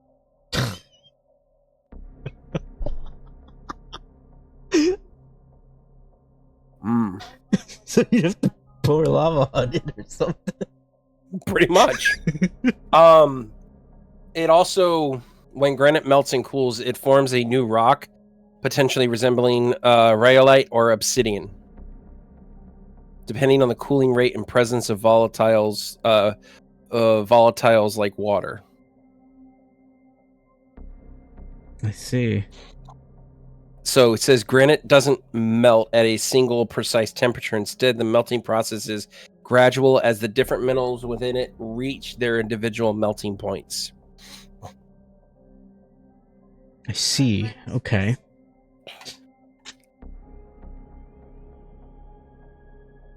So this should be impossible, is what you're saying. Unless you have a lava sword, yeah.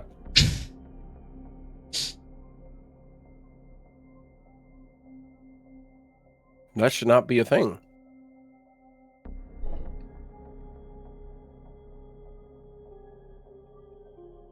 You said there were 7 markings of this? On the ceiling, yeah, on the roof of the science building.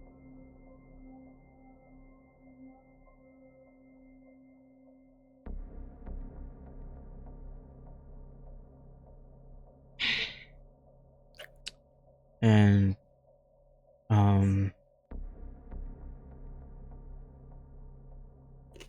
you say, do you think it's possible occult?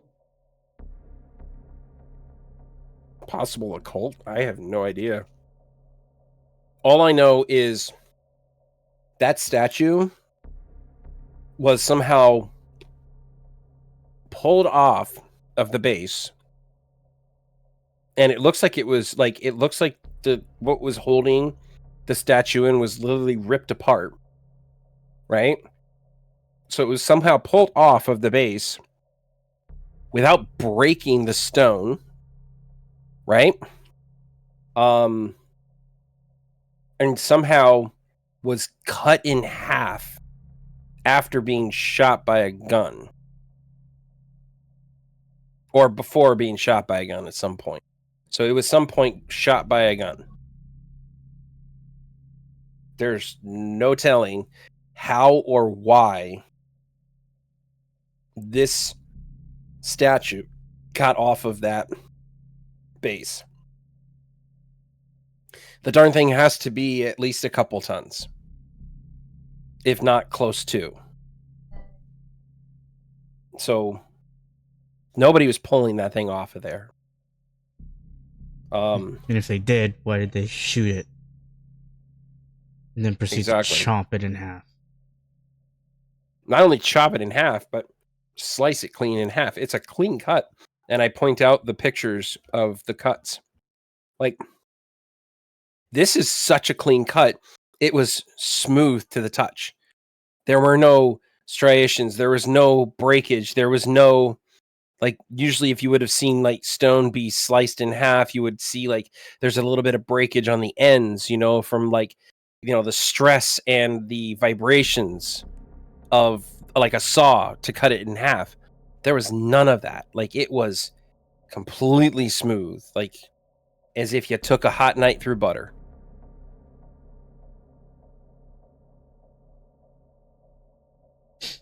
Like almost as if it was cut without resistance.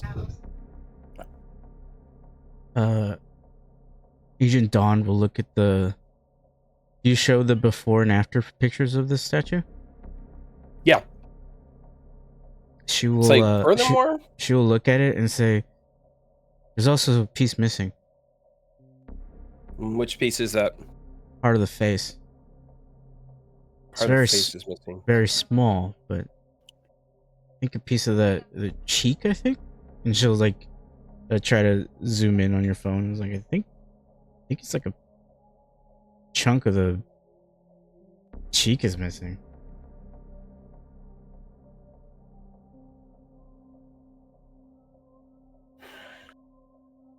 Furthermore, what's even stranger and more coincidental, guess who was on site in the at the college yesterday? Trent. Yep. Wasn't he? Mm-hmm.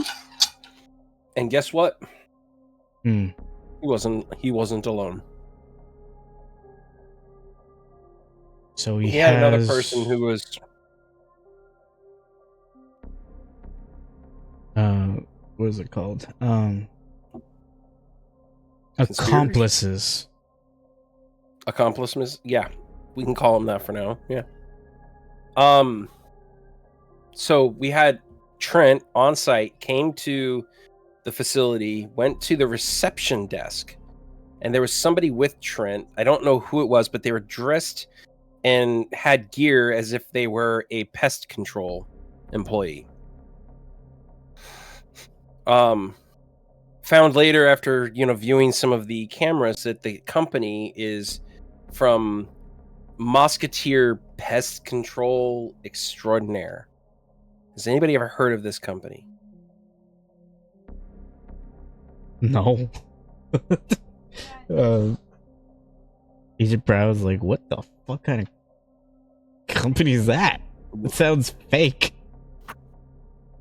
It does. But that's the company that was on their patch. Amazing. What's even more is there is a very tall, lanky person, but built well. Like I say, it's just a tall, muscular, and athletic person who had like an athletic build, decked out in an Adidas tracksuit that entered the student lounge using Trent's badge. When this person sat down and contacted a couple of female students who, naturally, of course, had pistols on them. Not surprising. Carrying pistols at a school. I'd say that's pretty fucking surprising to me. Oh. Agent Brown would say, when it comes to that in, at least Florida, it's, quite a gunslinging state. Yeah. So, I also found on the cameras that this, white, or the signal detector, was actually brought in by this, mystery fella who wears the tracksuit. He took the two girls to a shooting range that's on site at the campus, and they were shooting, and then Trent came into the shooting range, got this device, and then left. And then he went back to the science building. Where you saw this, and he points to the seven knife imprints on the roof. Yes.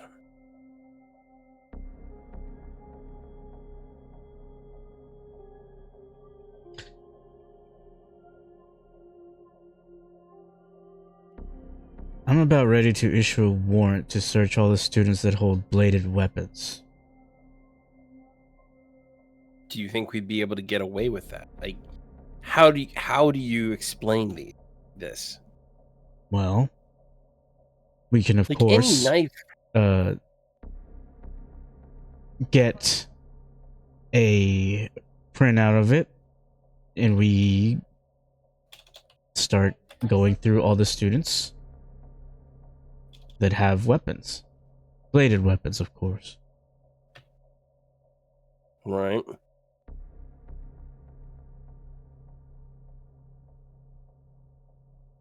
Well, if you think you can get it, granted, like hardened steel doesn't melt before, but it would get blisteringly hot to be able to slay. And even then, I don't see it staying that hot that long enough to cut through a granite statue.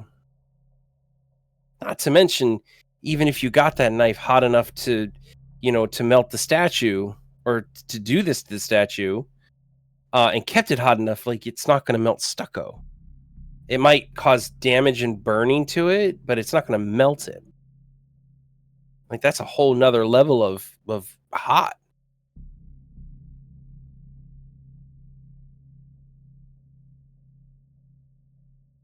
In the end, if you think you can get a warrant to search all the students have weapons, you can go for it. But I don't know if we're going to find that weapon that did this. It just doesn't seem like there's a weapon that it doesn't seem possible that there is a weapon capable of doing this. I mean, this is almost like somebody took a plasma laser to this thing. But even then, it's not going to cut it immediately.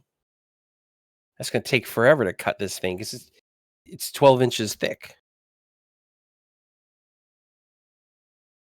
So, I want ideas. I want ideas of what we can do. We can start with trying to get a warrant to search all and even search the rooms of all the students who own a bladed weapon at the college. We can start with that. But I need ideas. I need other things that we can think of to look into this matter.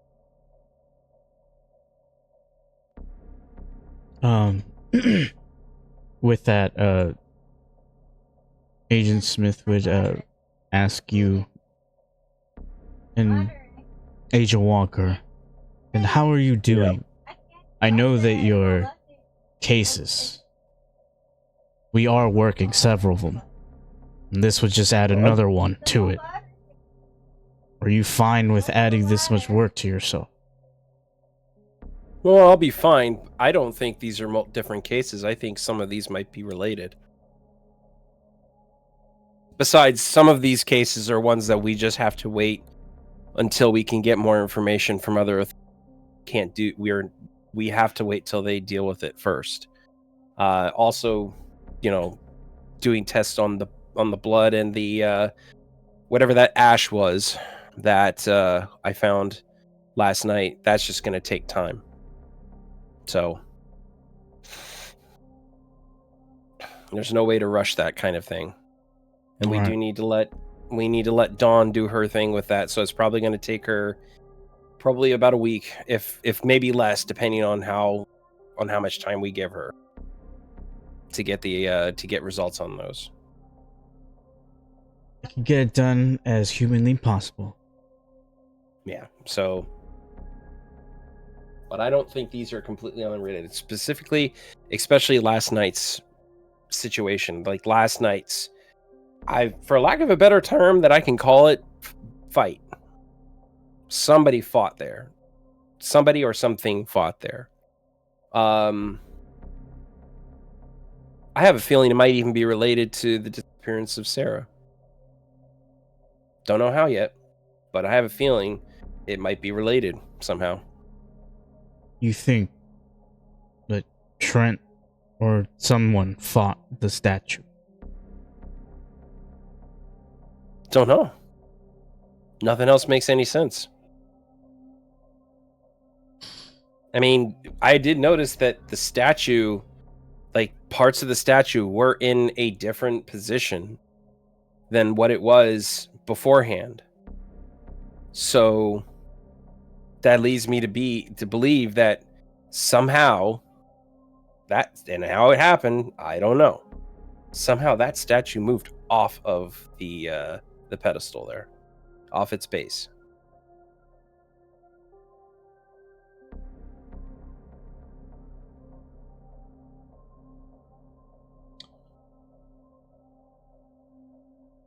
Well, clearly we got nothing from the video. Like the most immediate thing we could do, Agent Walker, this is what Brown says. We go talk to the front desk lady. She was a witness. Yeah, Sort of. we can go bug her.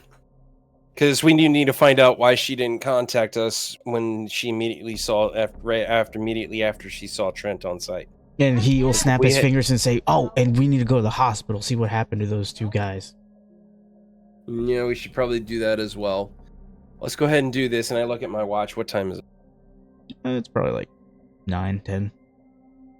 Okay. Let's do this. Let's go ahead and let's start at the hospital. See what the results of the two officers are, and then we'll head to the school depending on what time it is. Okay. So, for the sake of story, we'll say that what you find at the hospital is the 2 security guard agents, and they are they're being pumped with blood.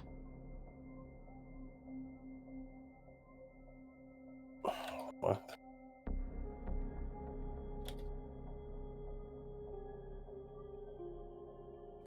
All right, so as we get there, I'm going to contact the reception desk and show them that I'm from the FBI, and then I'm here to find out more information about two officers that came in from the school last night. And you know, flashing your badge, you get the information that you need on that, and you're free to like look, I guess, into the rooms if need be. But essentially, what you would get is the 2 men have. I'm guessing they would give you like what, blood bags, or like what is that? Was that clear liquid? Wait, what? If you're missing blood, wouldn't they give you like that clear liquid? Plasma? No, they would actually, because you need the red blood cells, so they would give you a blood transfusion. Okay, so you see the both of them with whole blood are being given blood transfusions. I asked the doctor, why are they being given blood transfusions? There was no injuries on them. When we checked them, they not like they didn't have any blood in their system. It's just they didn't have enough. They don't have enough. And you're 100% sure there is no injuries on them anywhere? I checked them thoroughly. There is no injury. There's maybe a bruise on them where they fell, but there's no like incision. There's no like cut. There was nothing. The hell?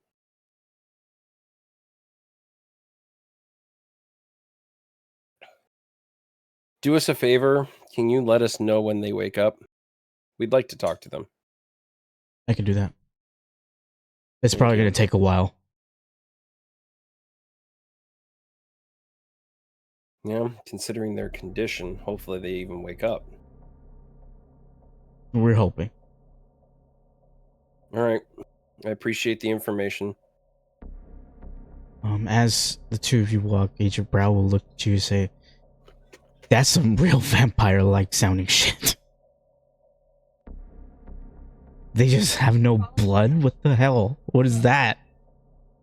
Yeah, but don't vampires need to puncture skin to get the blood? Wouldn't they have puncture wounds somewhere? Yeah, I guess.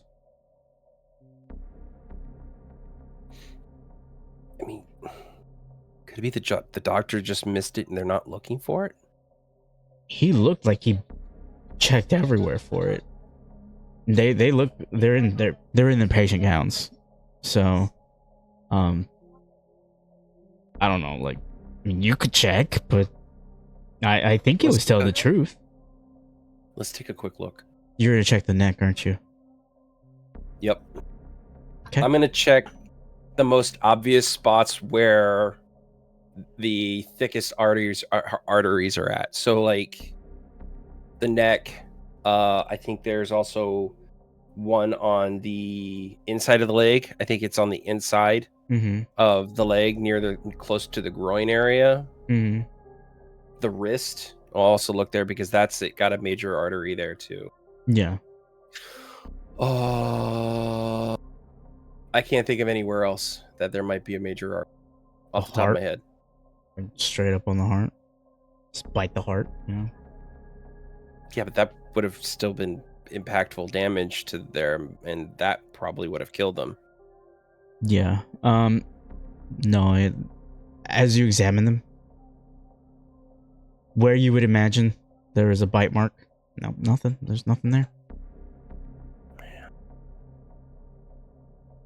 How the fucking...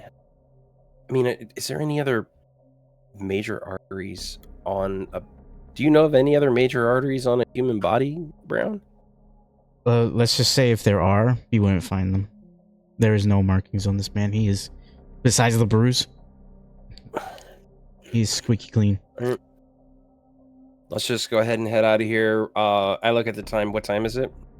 So you went to the hospital. It's probably like getting close to noon. Let's go ahead and head over to let's go ahead and head over to the school. Talk to the front desk receptionist. Okay. So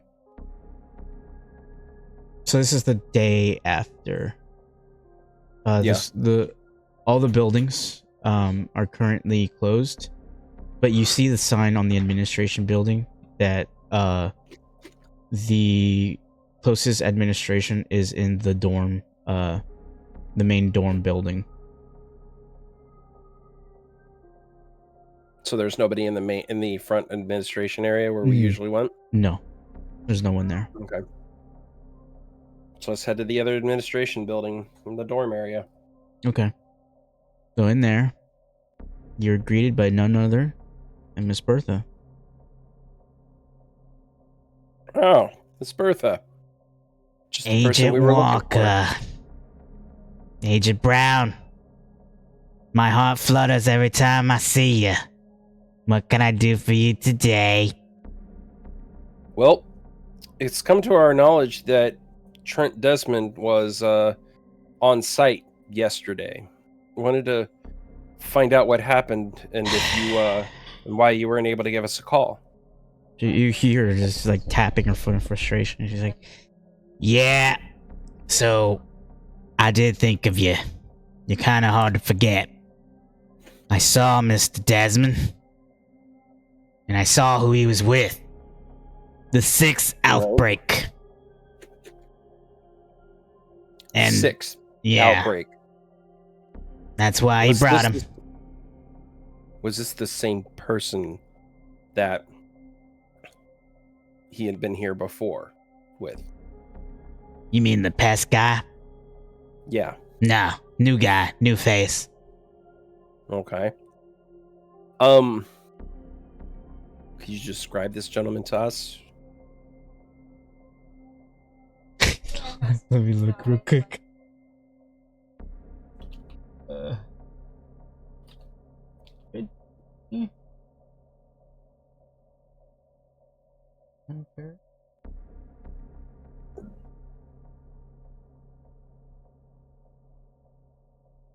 Yeah, he's a kind of short fella with a handlebar mustache, a mullet,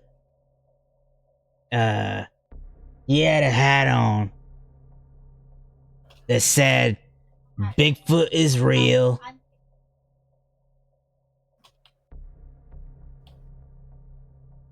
And he tried to grab my ass. Oh no, he tried to eat my ass. He what? You telling me he was propositioning you? No, that was on his hat. Oh. So his hat said Bigfoot is real, eat my ass? Bigfoot is real. And he tried to eat my ass. Oh. That's what was on his hat.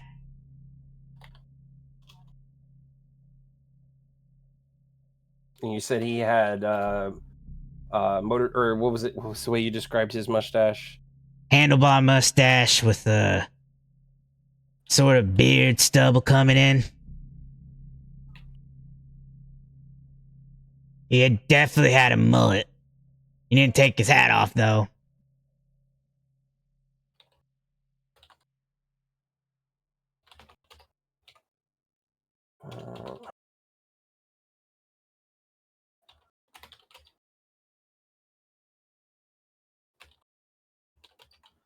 Okay. He smelled So- like cigarettes and beer.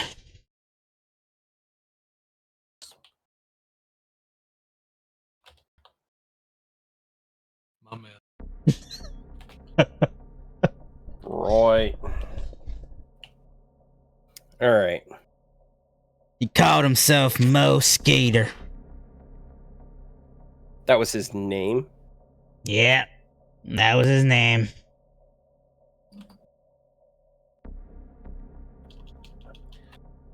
Okay, that's just getting pretty outlandish.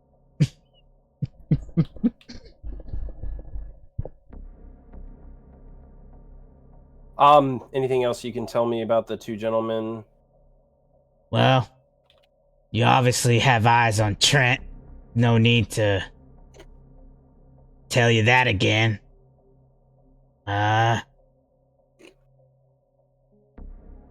Real charming fella.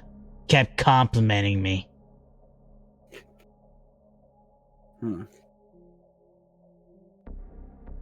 So I did try to call you as soon as they left.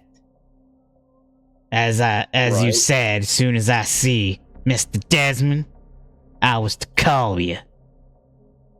But some idiot that had taken my day. I had the day off a couple days ago. Apparently she cleaned my desk without me knowing.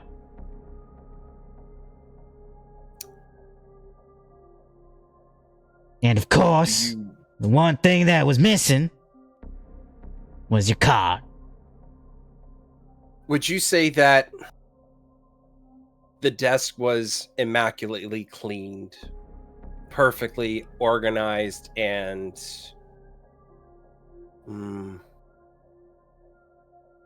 symmetrical, I guess? No, it was a complete sham. It was an assault to my senses. I don't know who the hell this Debbie girl is, but I hate her. Do you know who it was that took your spot for the day? Let me look. Debbie Ross. Danny Ross? Debbie Ross. Debbie Ross. And I look over to Agent Brown with a knowing look, and I look him in the eyes, and I raise my eyebrow. He looks back at you like, what the fuck you looking at me for? 1 second here. Let me put some information here.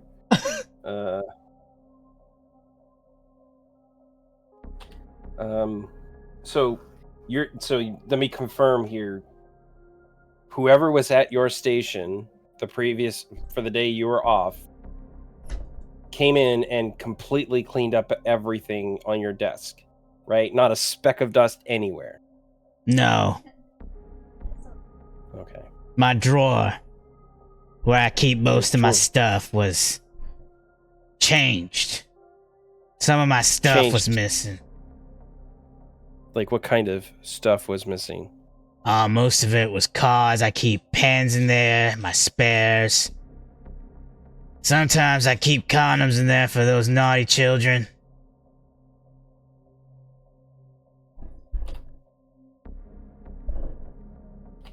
I don't want to know. I just fling it at them. If I had some soap, I would throw it at Mr. Desmond. So they were all of that stuff. So those things were completely missing from that drawer. Yep. All of it. Anything else that we need to know about that changed when after Debbie Ross took your spot?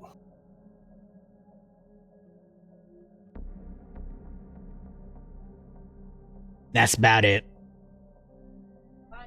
But still, even besides the missing items, the entire area was spot cleaned, free of any little bit of dust, right? No.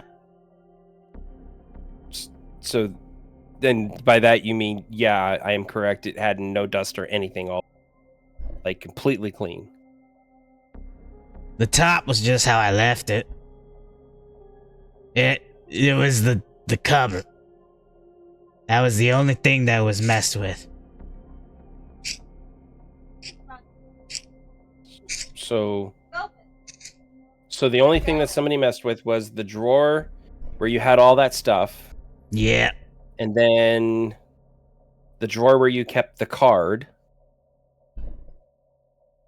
And then the cupboard. What was with the cupboard? Oh, sorry. The drawer, the cupboard, it's all the same to me. It's the same Those thing are I'm two talking different about. things. It's the same thing I'm talking Okay. about. All right. But otherwise, nothing else was changed at your desk? No. Kind of 'Cause wish. you I kind of wish Miss Molly was here. She would have cleaned the desk and left it all perfect. Okay, because I was going to say, you mentioned somebody cleaned your desk.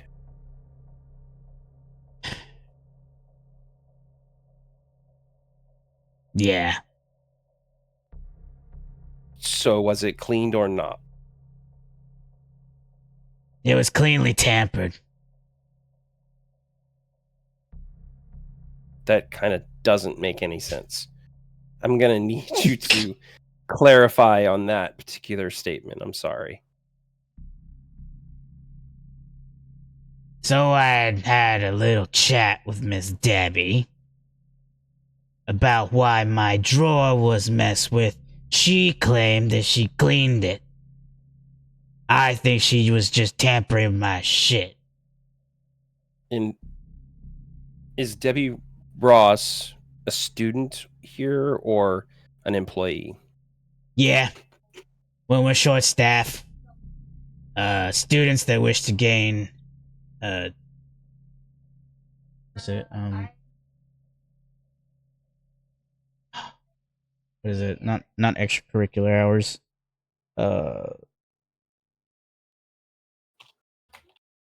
Fuck. Oh, volunteer hours. We'll take over Okay. sometimes.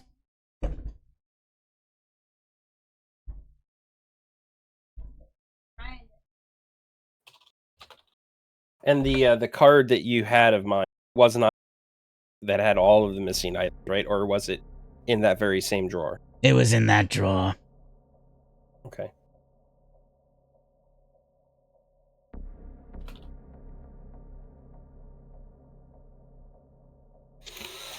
Okay. I don't suppose you know if Debbie Ross is currently on campus right now. Let me look. Well, she can't be on campus. The campus is closed, but maybe she's in the dorm right now. That's what I was talking about. Does she stay in the dorms? Yeah, she's a dorm student. Let me see if she checked in. Okay. Looks like you missed her. Oh, so she headed out? Yeah.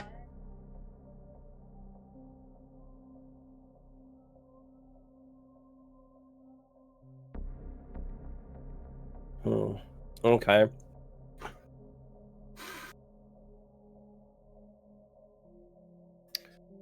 I don't suppose you have a picture of this Debbie Ross here. You want her ID? I'd just like to see what her picture is. See what she looks like. Oh, okay. So she'd probably show you the student ID. I guess the only way to describe it is just normal college girl. You know, brown hair, glasses. Fairly average looking. What you would expect Okay. college students to look like. Okay. Yeah. No, I was just making sure I didn't recognize her at all. No, it's not Molly. No, not that. Oh, okay. I didn't know if it was somebody else because once she talked about like that she talked to this person, I knew right away then it wasn't Molly. Oh, gotcha. Okay. So once she shows the ID, she would say, "Yep, of course the administration is all taking a nice little vacation while my ass is stuck behind this damn desk. Always Miss Bertha this, Miss Bertha that. I'm always the one always doing all the damn work around here." Well, I appreciate your time. You've been very helpful. As I hand her another card, maybe this time put my phone number in your phone so that if Trent or actually at now Mrs. Ross shows up again, I would appreciate a call. I would really very much like to talk to Mrs. Ross as well now. All right. And she'll actually put it in her purse this time. So then we go ahead and start heading out. Okay. So that is far too coincidental. What? That Bertha is the only one here? No. The fact that day, when Trent comes, the day before, somebody different takes Bertha's spot at the reception desk and quote unquote cleans out her desk. That was far too coincidental. So we'll need to have a chat with Mrs. Ross at some point. All right. Well, we've gotten what we can there. And I look at the time and how long were we there for? Probably about an hour. So it's probably like 1 heading to 1:30. Okay. So I say, let's go ahead and head out and go ahead and grab ourselves a bite to eat. I'm thinking a Mexican restaurant today. Yo, you're gonna bring me into that one place you said was so good? Oh, I mean, you can go in there if you want. Sure. Yeah. Hell yeah. Oh, right. Neil, get rid of his badge. Put it away. Don't wanna be wearing that while we're going in gang territory. Kinda wanna enjoy my food. We do not. And when we get to the car, I'm gonna take off my jacket and then essentially pull off my tie and just undo my top button on my shirt. And he's like, "Oh, Romeo, you're gonna go check out Miss Maria?" I mean, if I go in there looking like an agent, they're going to guess I'm an agent. If I go in looking like this, it just looks like I'm some sort of businessman on lunch. I got you. Last time I came in, it was dinner time. It was late. Wait, right? Yeah, it was probably 2 or 3 when you went in. Yeah, so could have been just I was already off of work at that time or just off for the day. All right. And we'll just say that the two of you make your way to the restaurant. Was there anything different that you wish to do for the restaurant?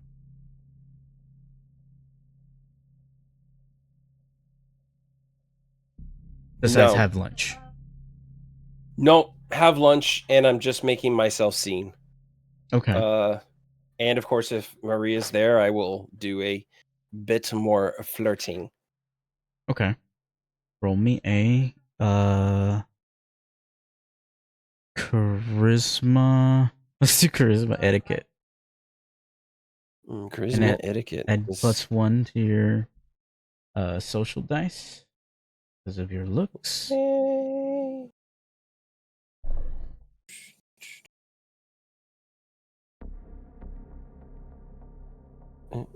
There we go. Boom. 3 successes. Very nice. Charismatic as fuck. I would say that lunch goes without a hitch. In fact, it's so good that Maria brings out 2 slices of tres leche cake. Damn. She's like, one for you and one for your friend. And then Appreciate it, Maria. and then after the two of you leave, she sends you a cake emoji.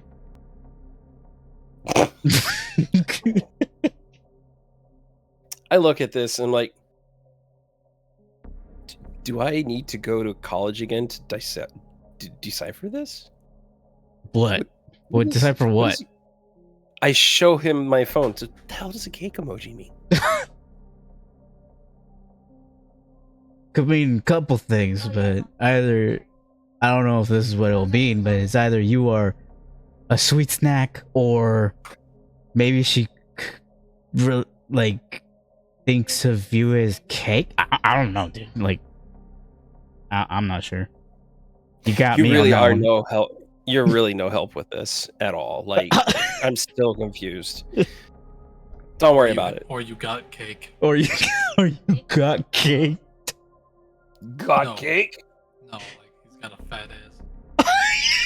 You got Is a that what fat that ass. means? You got your +1 to social dice is you got a fat ass. Jesus Christ. All right, so we had some lunch. All right. So at this point, I got nothing. I think we should probably head back to the office and see what's happening, and see if anybody's been able to make any headway on things. And then from there, yeah. I also kind of want to check in with Agent Smith to see if he's been able to improve the audio of, or even if Agent Dawn's been able to do it, to improve the audio of those recorders. I'd still like to know what they were saying inside that bar. Okay. We could definitely look at that recording. Agent Dawn did do her best to bring out. She basically tried to separate the audio to focus on when that one guy came out and started screaming or yelling. And what you could discern, at least from your not fluent Spanish, but your initial, is he is saying, "What is happening?"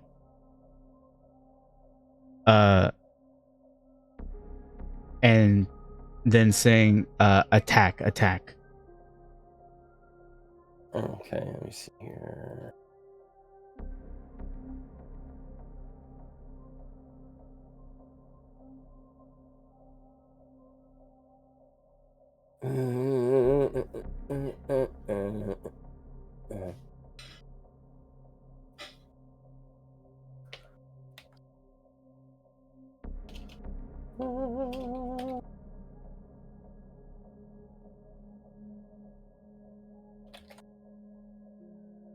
Now, once you're done taking notes, let me know. Yeah, done. Sorry. roll me a resolve willpower with your unspent Ooh. willpower. This is gonna be fun. Resolve willpower. Oh wait, actually I can't do it that way. I gotta do it this way. 2, because I think resolves 2, right? Yes. Holy Damn! shit. Okay, Resolve This- as fuck on that one. this is good. You're probably the Holy only one that... Actually, you and Agent Smith. Agent Smith keeps it together a little bit. Perhaps you see like a couple beads of sweat on his head. But as you guys are listening to the audio through the speaker, you hear a deathly scream You said in the audio? in the audio that you did not hear before. You guys have heard this audio before, but there is if only way to describe it is as if a banshee screamed straight out of the fucking speaker. It rattled you to the core. Agent Brown is like not thrown back, but is like holding on to his chair from the sheer surprise, and like Agent Dawn is like holding her head, like her ear, like her hands over her ears, and is like terrified.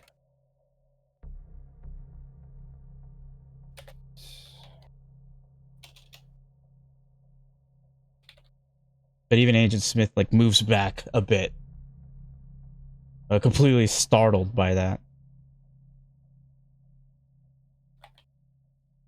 And you,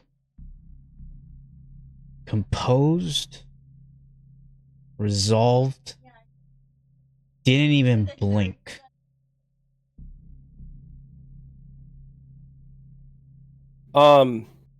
Is a scream still happening? No, it was a loud wail, and then it quickly like I'll say for this it short circuits the speaker. Oh shit. I shut off the audio thing Mm-hmm. and disconnect the microphone or disconnect the speaker. I says, "What the hell was that?" And I look over at Dawn and Agent Brown. I'm like, "Fuck, are you two okay?"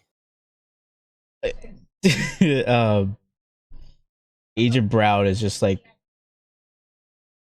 he's looking at you like he just saw like possibly a dead body for the first time. Like that's the face he's making. Looking at you, you see Agent Dawn is in tears. And I like, are they sitting there or no? I would say that Dawn has probably gone to the floor. Okay, I'm going to go over and pick her up and get her to a chair. What's Agent Brown's condition? Agent Brown's kind of like blinking. He's trying to get back to it, but even he's rattled by it. Is he like sitting in a chair, Yeah, sitting on the floor? He's sitting on the chair. Okay. I'm gonna go to our fridge and grab some water. And then let's see here. And now, Mr. Agent Walker, I want you to roll your edge ward. Oh, okay. All right, let me see here. So it's so my dice pool is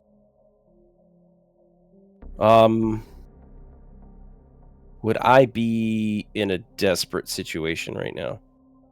Two of your teammates are essentially not incapacitated, but seem to be suffering. Agent Smith is still keeping it together. I will say for this scene, you have two extra dice of desperation. All right, let's hope I don't roll ones for those. All right.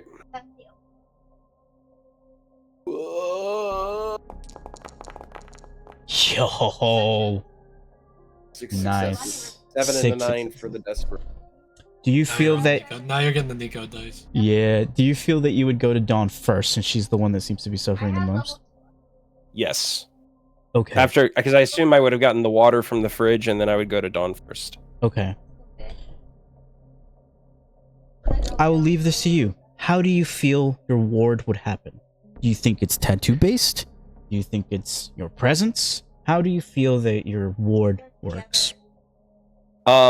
My back would heat up. Like, Okay. it wouldn't be a painful heat, but it would heat up, and it would become slightly tingly. Like, I would know, that's how I would know that suddenly my ward is activating itself. Okay. And as soon as it starts doing that, I drop the water bottle and pull out my gun. And I start looking around the room. There is no like, if you're looking for like a presence in here, there is none.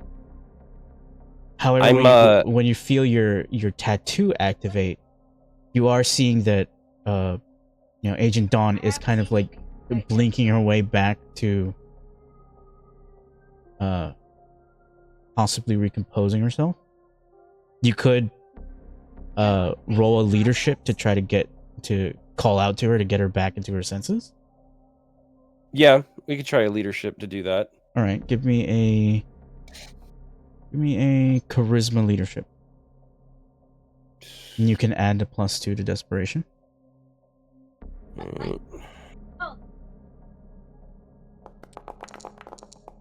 Uh, 6 successes. Well, I don't think I rolled the desperation. Oh, I did. Never mind. You did. No one. It wasn't a 1. 6 successes. Yeah. All right, with 6 successes, I will say you even managed to call out to Agent Brown too.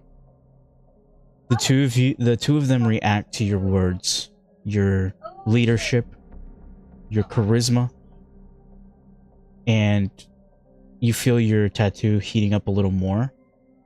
But they're able to snap back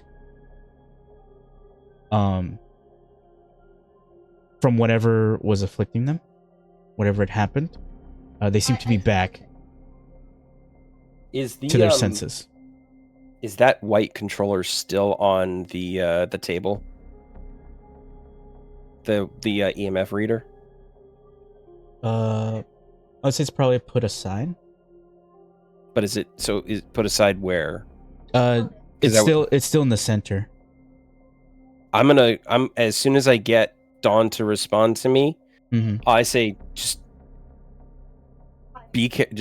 stay aware, and then I go over to the table as quickly as I can, and I flip the thing on. You see it go to the right side very briefly once you pass it by that speaker. But then it goes back to its normal thing. And it only happened once. It's like, what the hell? I go to Dawn and I look her in the eyes and I say, "Are you with me?" And she's like, still kind of heart racing, adrenaline pumping. She's like, "Yeah, sorry, I'm here. She's like getting back up. And I look to Smith and I say, "Smith, check on Brown." And he'll go to Agent Brown and he's getting up from his chair and he's like, "Yeah, no, I'm good. I was not ready for that. I don't think anyone was. No. I don't know how to describe what I just felt, but it felt like my soul was being ripped. It was painful. I don't know what that was. You get a moment of silence for a bit, and then like Agent Dawn is like, I feel cold. I put my jacket around her. And she looks at you and is like, how are you so composed? You're not even I don't know. sweating from this. This is not the first time I've dealt with oddities like this, so just let's chalk it up to I'm brave. She like laughs for a moment. Like, yeah, bravery. Sure. And I sit there just rubbing her shoulders. You'll be fine. We just give it a moment. It'll dissipate. It'll go away. Okay. And even Agent Smith was like, I have absolutely nothing on what that was. Neither do I. But I have some ideas of where I can find some information. Look, you guys need to recover. I'd say take the rest of the day off. I'll stay in the office. Agreed. And the two Just of so I them can be will here in just case- nod and, excuse themselves to leave. Almost like eerily quiet the way they left, like as if this was their first ever supernatural experience or something. But even Agent Smith is not immune to that. He felt it, but perhaps maybe he's felt something similar, or maybe he's just a little more composed than the other two. But even he got affected by it. Right.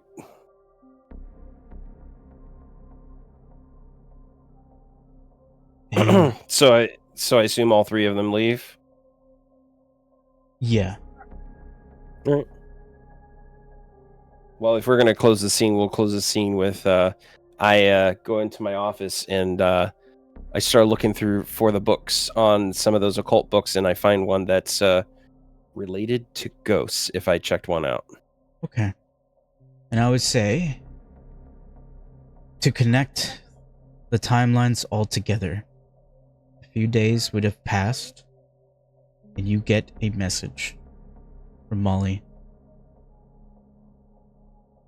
saying, I think he's ready.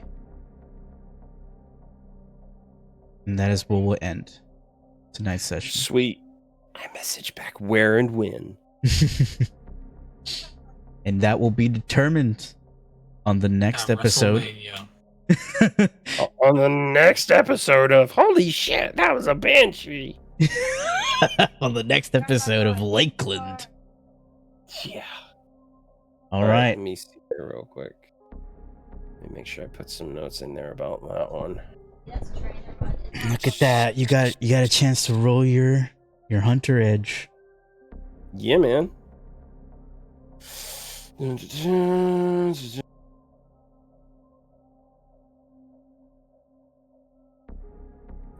All right, let me go ahead and go down here. I should tune in every week. It's really fun to listen to this, even though I have no idea what anything is going on half the time. To be fair, you're at the end part of like a solo. I controlled one NPC. I heard Martin's yap session, and I heard this. I still have no idea anything about what this game is actually about, but I am very intrigued.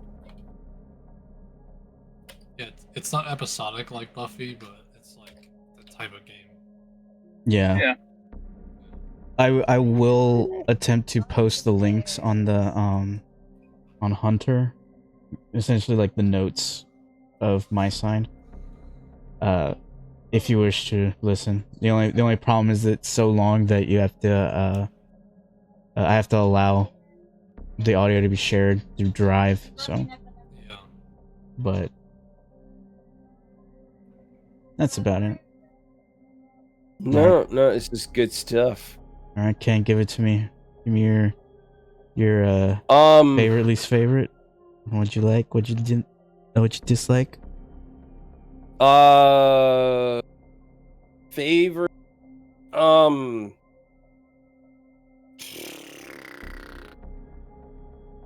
think here. There's a couple parts that I actually really liked.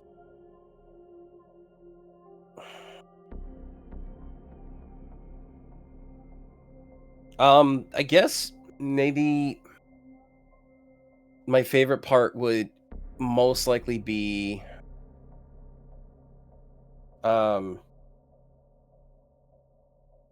so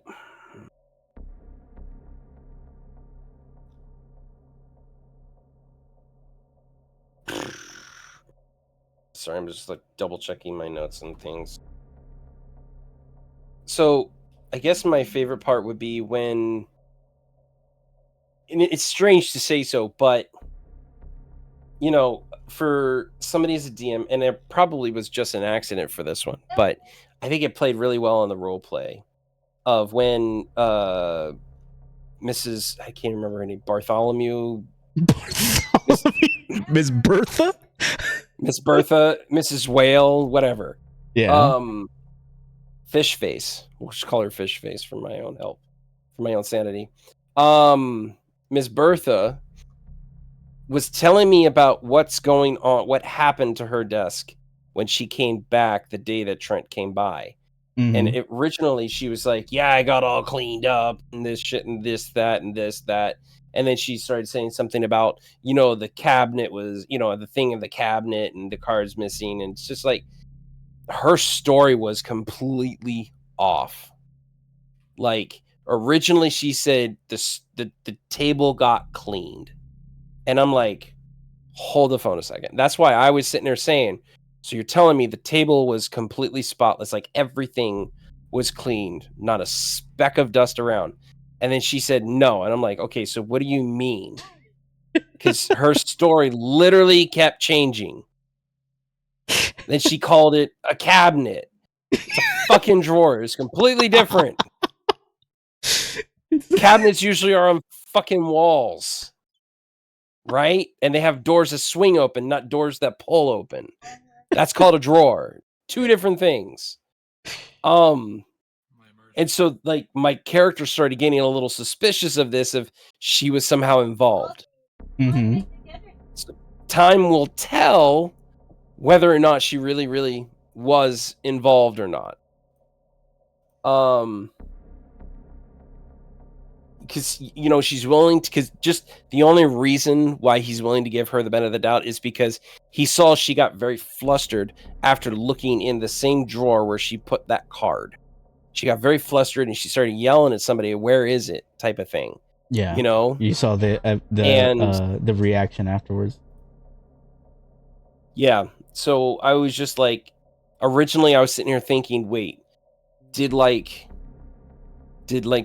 low-key like take over for her that day and completely clear out and clean up her table and all this other BS? And then she saw the card and she's like, oh no, that's no good. She can't be contacting him when Trent comes here. Because she might actually be involved with things that are happening, right? In some form or fashion. And so like right then and there, I'm like, okay, so if I find out it could have been Molly that did this, then yeah, I'm gonna be talking to her right after this. But when she came around and said that she had confronted Debbie about this, I was like, okay, so obviously it wasn't Molly, because she knows what Molly looks like, right? Yeah. You know, so chances are it wasn't Molly that came and did this. But I have not checked the video footage of the reception desk for the previous day yet. So I still could technically do that. Could. Make that a note. Yeah. But that's probably the thing I like the most is just literally she's so flustered about this situation that she's confused. And I don't know why. It's pretty fucking simple. So consistent. She has such a consistent voice, but her stories are all over the place. All over the fucking place, man. I'm just like, really? You just told me this. Did I really dislike any part of it? can't really say I disliked any part of it, really, to be honest. I dislike melting stucco. Yeah, that's like, what the fuck? Can that melt? I was like, I don't know. It's like, no, it doesn't melt. And then find out it fucking split, like whatever was used to melt those things, split a fucking, statue in twain. I guess maybe, actually, if I was to say there was something I didn't like as much, it was that when you described the scene of the statue, you left some details out that would have made things a bit more coherent. Mm-hmm. So I had to ask about, like, okay, so wait, so you're telling me that, because originally it didn't sound like it was on the ground, but I probably just missed that. Okay. You just said it was split in half. Gotcha. And I'm like, okay, so to me, split in half, because I thought it was still still thought it was on the pedestal or on the base. It would have been split in half at like the waist or something. I see. Okay. Yeah, that makes sense, because So, I have the visual in my head, and I think I already went over like the placement and all that, but I totally could have just been like, yeah, no, I completely forgot to say, yeah. It's on the ground, by the way. Yeah, and that's why I needed to also confirm, like, okay, this is the flat side facing up. And it's like, because that's what I was saying. I wanted to go ahead and view the edges and the flat side. And you were like, well, you're not going to be able to see it that easily. He's like, well, why not? Is it sitting on is it like, because originally, like, when you said that, I'm like, okay, so that means it was split. And that's why I had, like, it made way more sense. But you said, well, no, because it's on the ground. Because I was originally thinking, okay, so it's split vertically. Mm-hmm. But it's still on the stand, so that means like the vertical slit is so small I can't see it.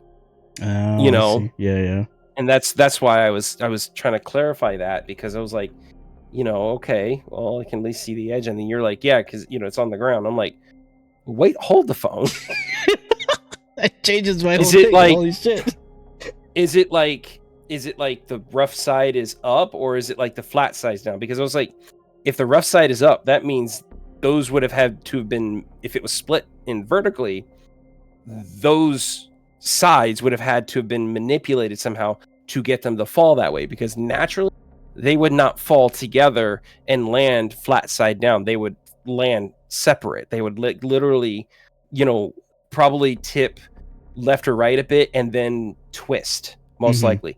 Yeah. Depending on where there was the least amount of support from the foot.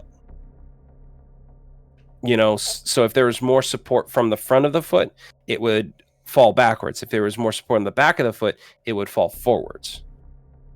But most likely, they would still fall apart, and they would be having the flat side facing up. Yeah. So that's not saying that's exactly how it happened, but I'm just saying that most likely. And then what the fuck is somebody using to split a goddamn fucking statue in two? You might learn that one day. You might learn what that is.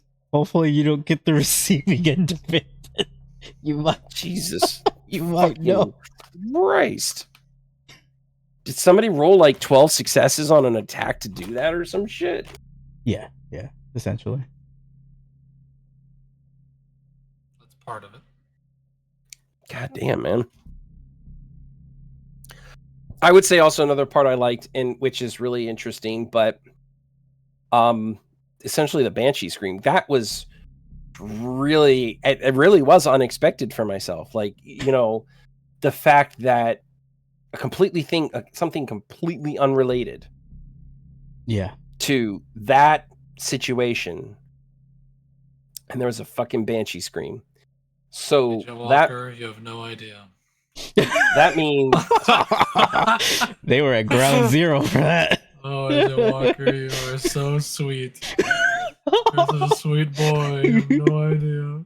To my knowledge, they have nothing to do with you. I know. Yeah. So, Mr. Walker. It's just so funny because it's like you didn't hear it in the beginning. Yeah. When you guys were just like listening, you heard all the muffle, but then once it was isolated, that's when you heard it. It's like, so what changed? It's probably just like the frequency that was isolated and it was hidden in the noise. Yeah, so that was freaky. And the fact that there was like some sort of paranormal shit happening to like it was giving off like some sort of paranormal signal in the EMF reader. Now that I know what this thing does, I'll know how to use it in the future.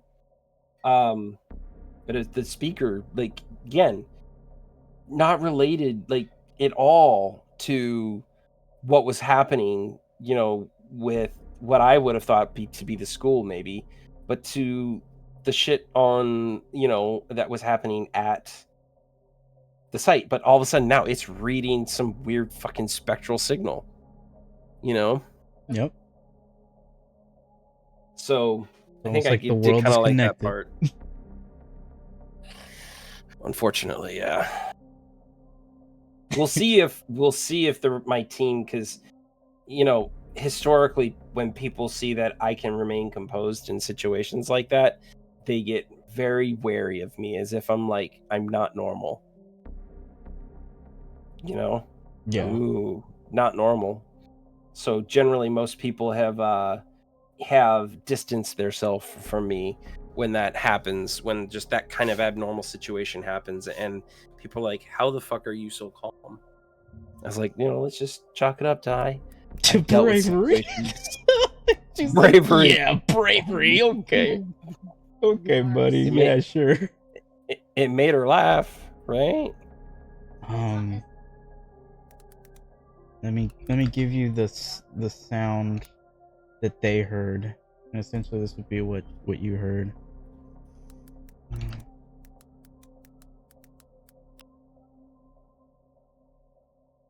Well, I don't know if I'm gonna hear it on Discord. If he sends you like a fucking video, you're gonna hear it. Yeah, Oh. Have you ever heard the Skull Kid scream? Oh, I think I have.